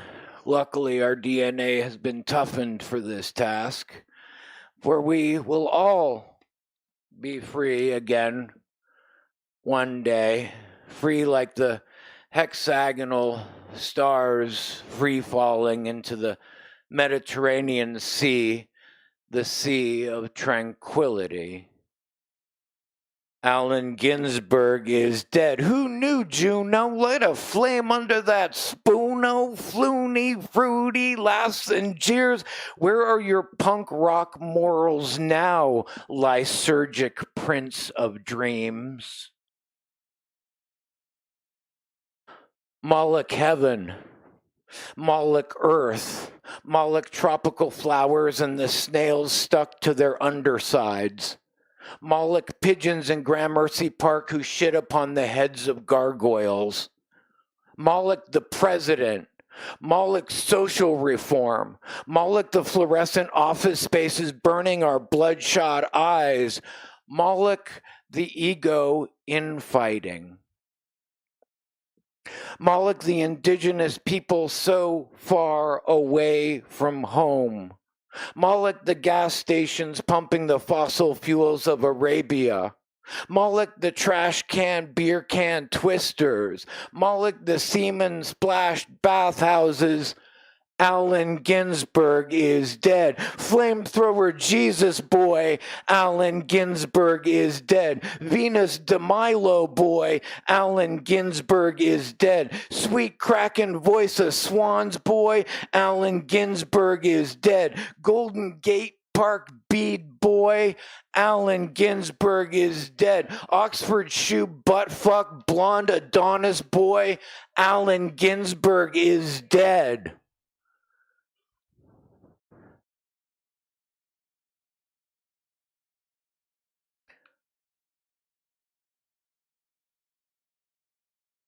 And he's still dead.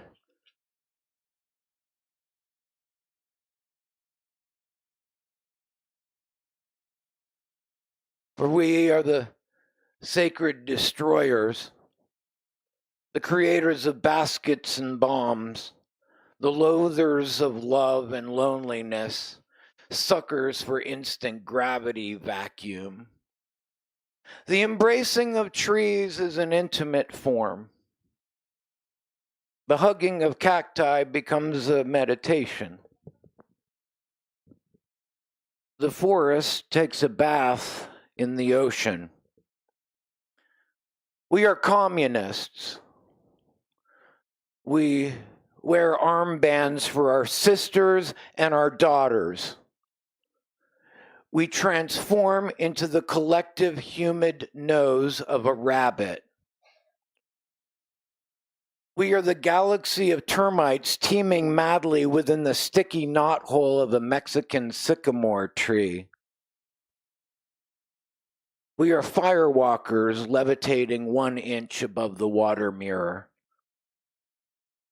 We are shooters of rubber bullets, the barrels of our pistols bending back towards us again. We are the harlequin dancers in a puppet show, peeking through the slit in the curtain, waiting for our turn to go on again, our chance to fail miserably again, to fuck up our lines again, our opportunity to shine again. But what have you finally done for us lately? And why must you roll your eyes like that and measure your breath? We are the curly horned Ibizas, chased down in the dust by the cheetah, who really wants to get it on tonight in Stripesville. We are the underfed dogs wearing choke chain collars, howling alone in the back of the patchy backyard. We are the animators of fantastical images, ribboning from the center of our drug-addled minds. We are the skyscrapers constructed by hungover workers. We are the users and the reusers of brothers and razors and lighters, lovemakers spent in coconut juice and sweat. Population explosion, bludgeon the Balfour bells. We are the accountants cajoled and coerced to crunch little numbers into tiny boxes way past our bedtimes. We are the parakeets shifting within our newspapered cages, perpetually singing the same old domesticated song. But we become angels when we need to be. Blackened-eyed angels sometimes. Swimming against the jet stream, attempting to make some kind of minimal difference. We are the resistors, and we are the resisted. We are irresistible at every turn. We come as many times as possible, anytime that we can.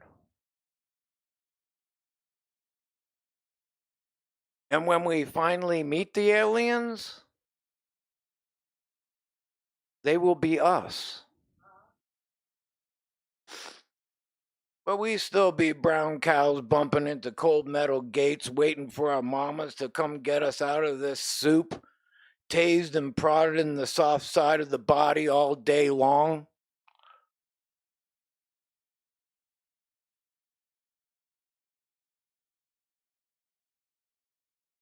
Nothing is expensive. Everything is free. The automobile is a kinetic weapon. The automatic pistol is a silencing redeemer. And Christmas fruitcake is a pernicious lie. Thank you.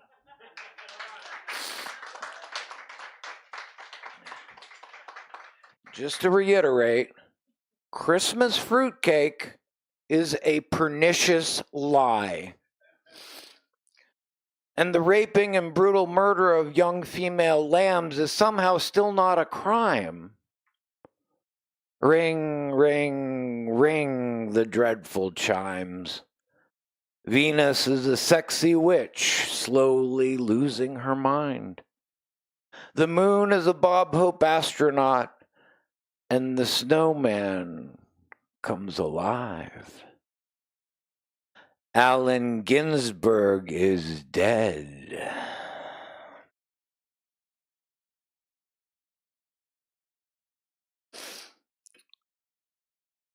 The village mourns thy looseness, cries your tears of Israel.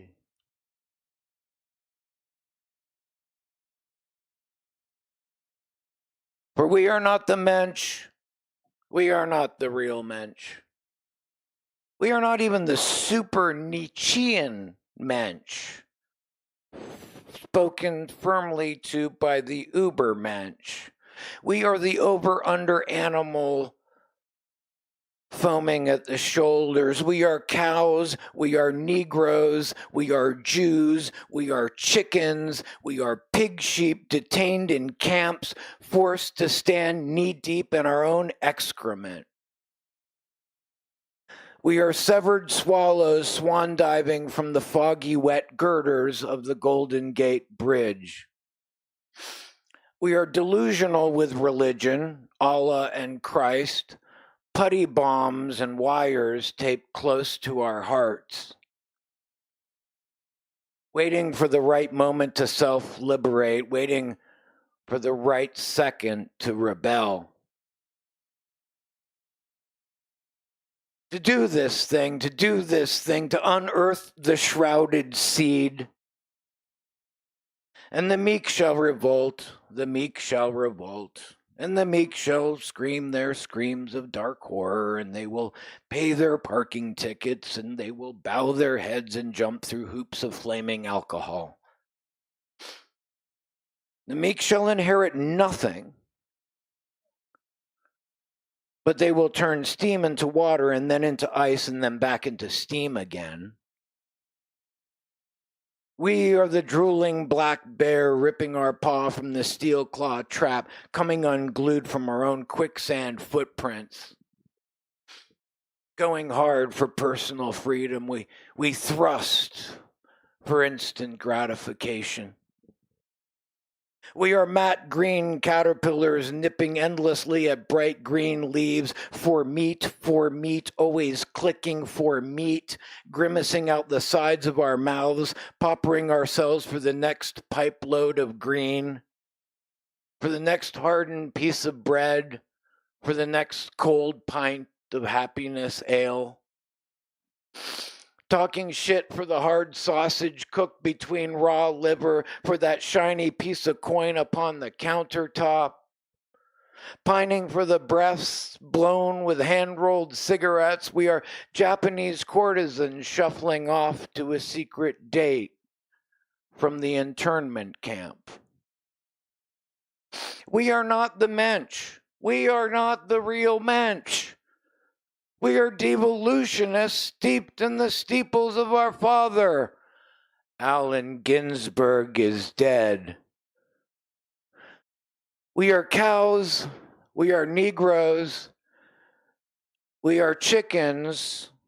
We are Jews with involuntary tattoos. Trying to catch a glimpse of one another in the bloodied gutter water underneath our graveled feet. Trying not to wander too far away, not to become too totally lost. We are homeless homing pigeons drinking aftershave in parking lots and train stations, doing face plants on the sidewalk. Until we forget everything that we're supposed to forget.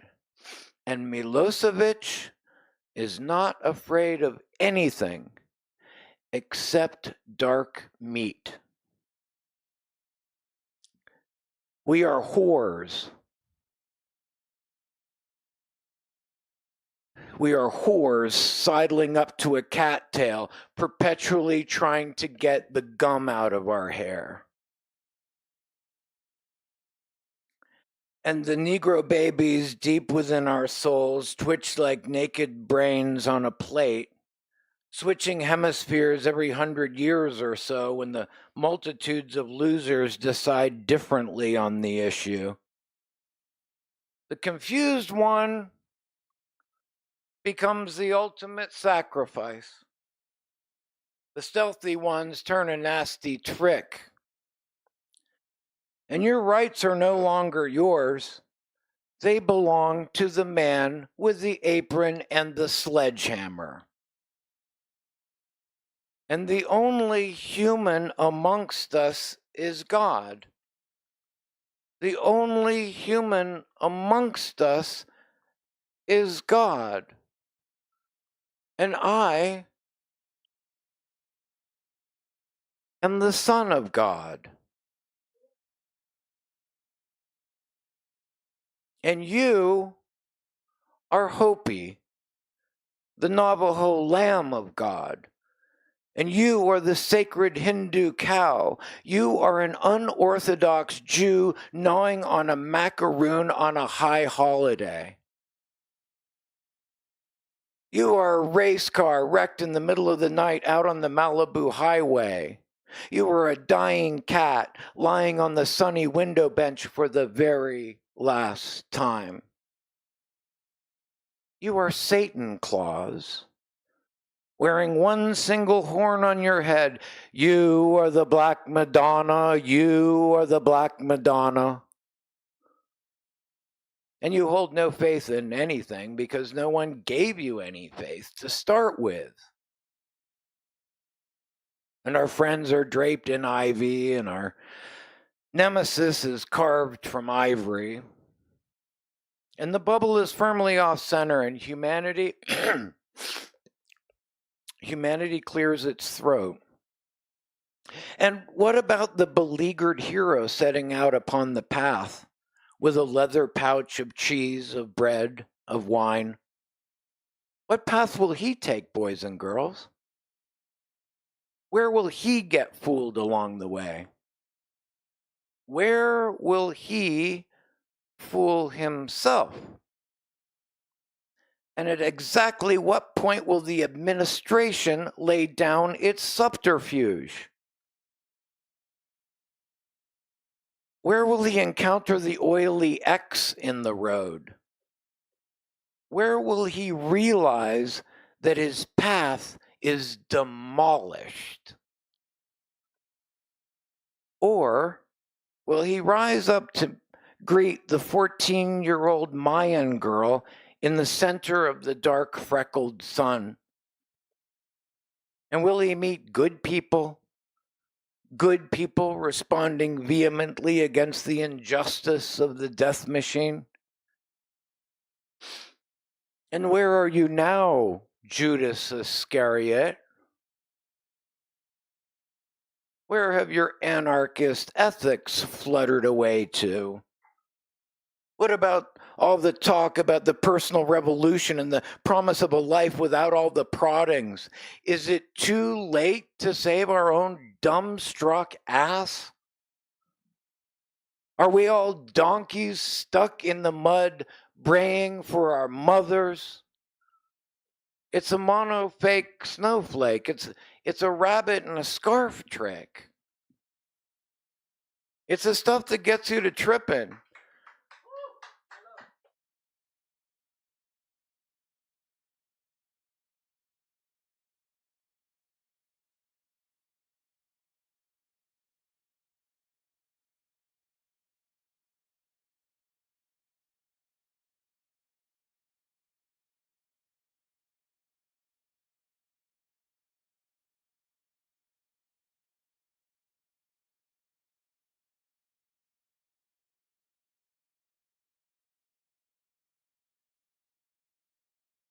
I only have a few lines left.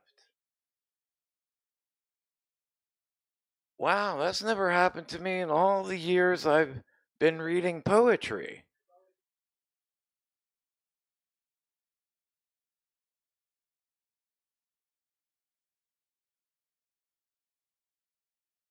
All right.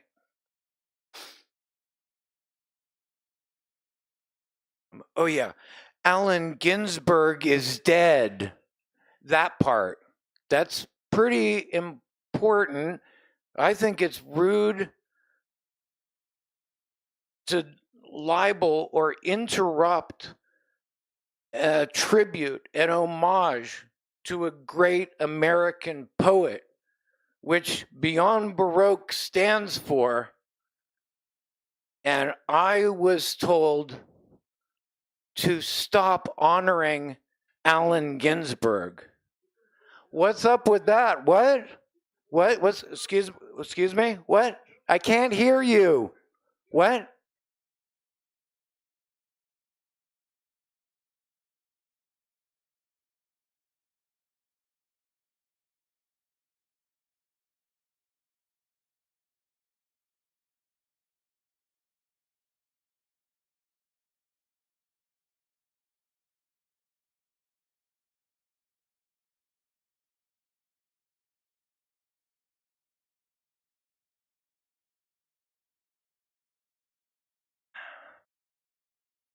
Okay.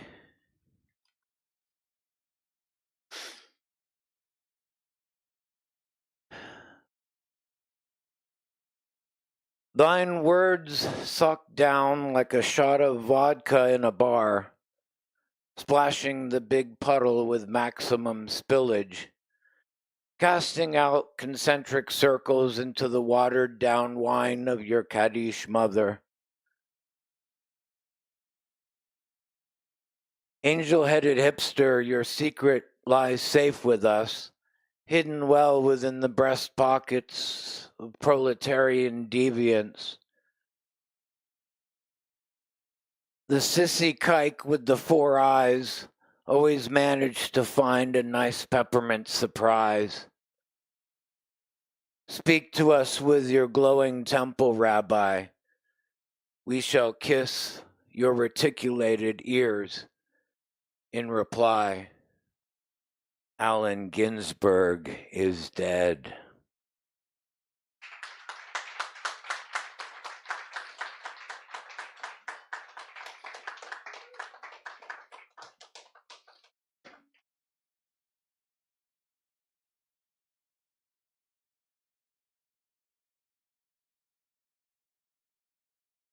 Milo Martin.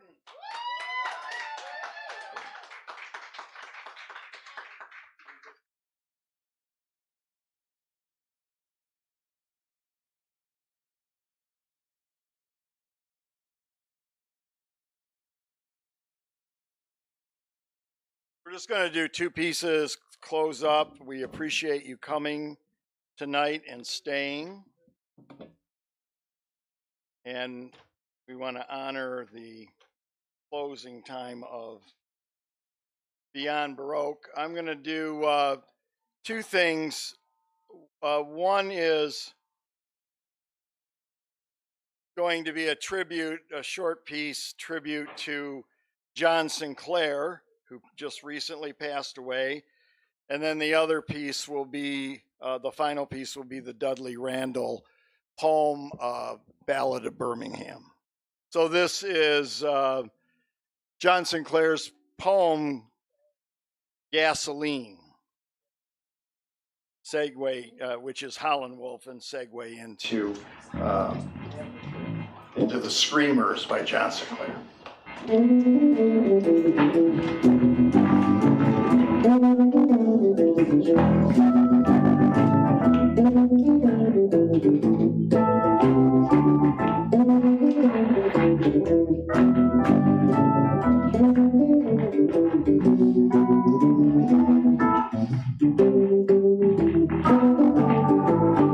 Boom, boom, boom, boom.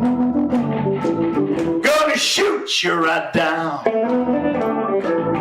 Take you in my arms. I'm in love with you.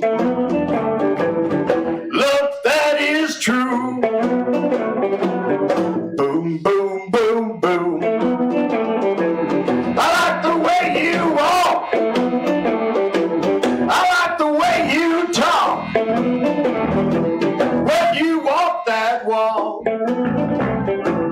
Hey, talk that baby talk. You knock me out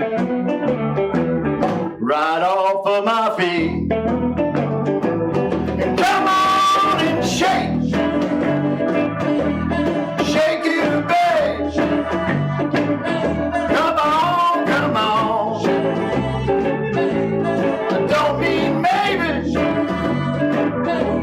Well, come on, come on. Yeah, shake it up, babe.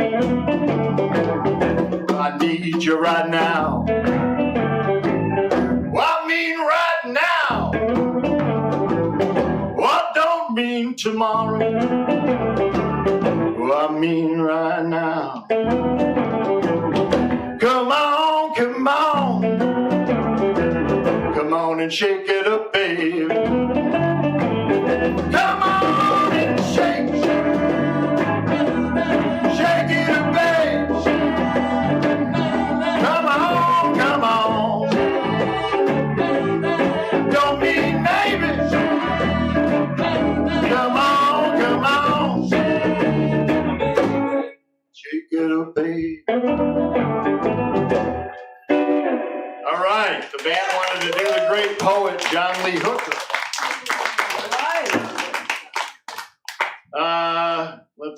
Let's see now. Where's Pat? I don't know. All right, this is my version of a song you know, which John Sinclair said if the MC5 had done it this way, they'd all be millionaires. I don't know if that's true.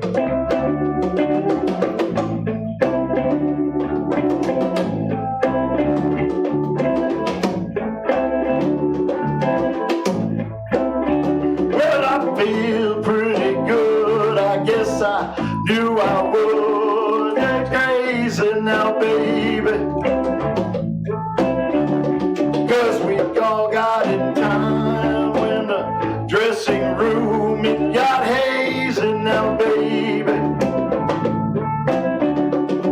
I know how you want it, child, hot, sweet, and tight.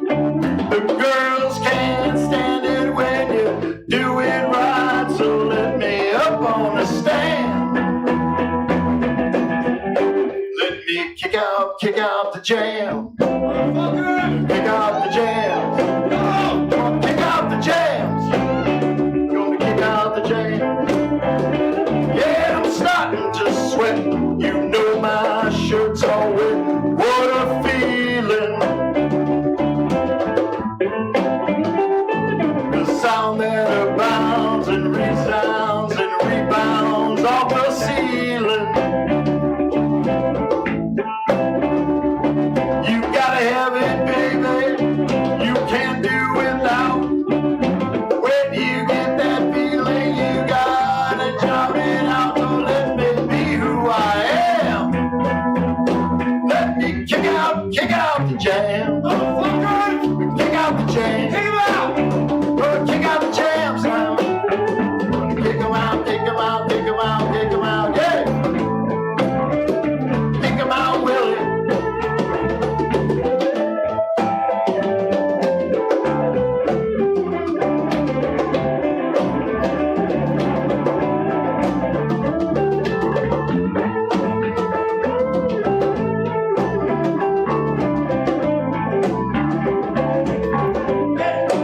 Willie Aaron on lead guitar.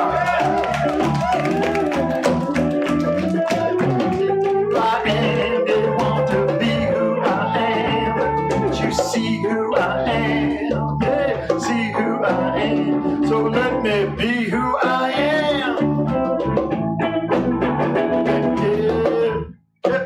Kick out the jam. Gonna kick out the jam. Gonna kick out the jams, yeah. Wanna kick 'em out. Kick 'em out, kick 'em out, kick 'em out, yeah.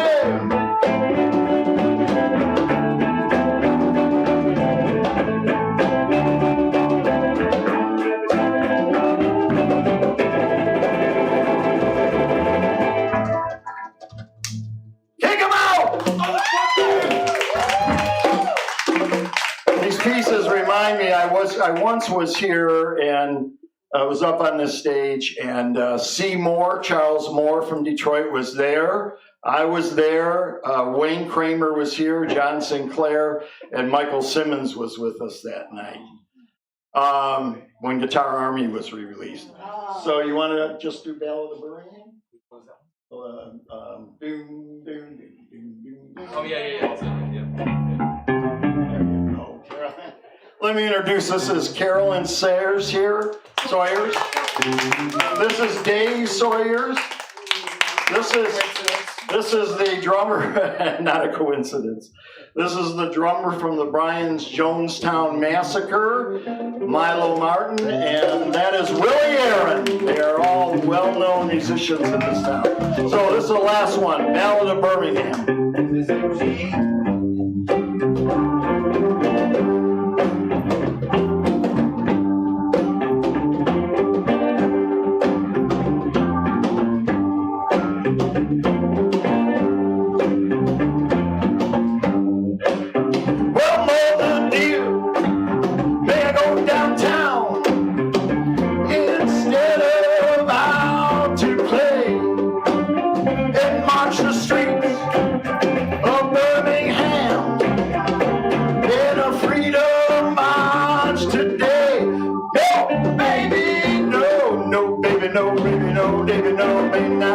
The dogs are fierce and wild. Clubs and hoses, guns and jails are good for a little child.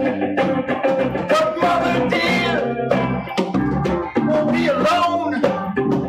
All the children will go with me. March the streets of Birmingham to make this country free. No, baby, no, baby, no, you may not go, for I fear the guns will fire. But you may go to church instead and sing in the children's choir.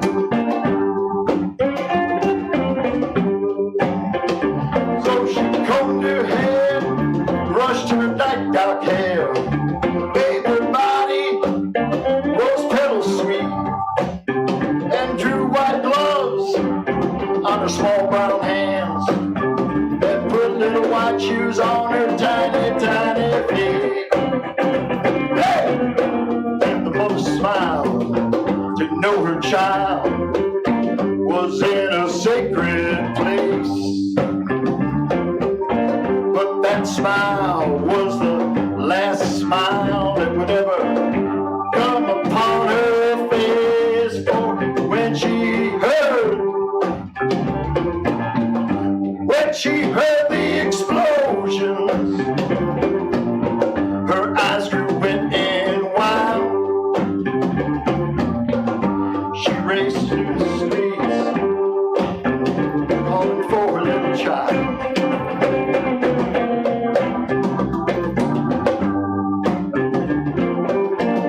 So she clawed through bits of glass and brick, lifted out one white shoe. Well, this is the shoe my baby wore.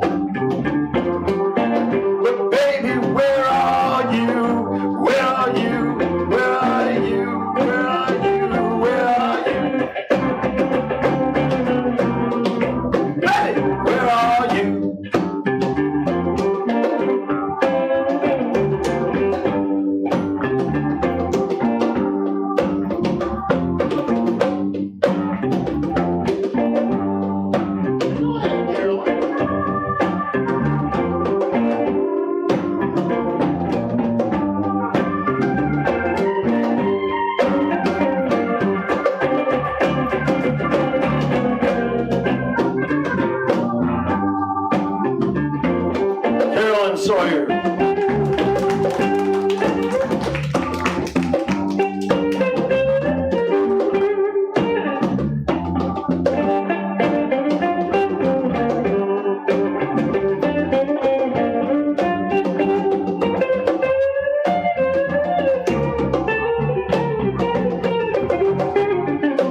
smile to ever come upon her face. But when she heard the explosion, her eyes grew wet and wild. She raced through the streets of Birmingham, calling out for a little child, little child, little child. So she caught 2 bits of glass and brick. She lifted out one white shoe. That was the shoe my baby wore. But baby, where are you? Where are you? Where are you? Where are you? I'm going down to Birmingham. Going down, down, down, down, yeah. Going down to Birmingham, Birmingham, Birmingham. Going down, down, down, down. Going down, down, down, down. Going down to Birmingham. Going down to Birmingham.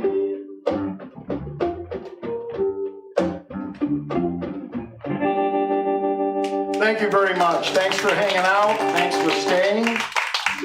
And I want to thank Willie Aaron, Milo, Martin, Dave Sawyers, and Carolyn Sawyers. This is the LA Coyote Monk Poetry Band. Thank you, everybody. Thanks.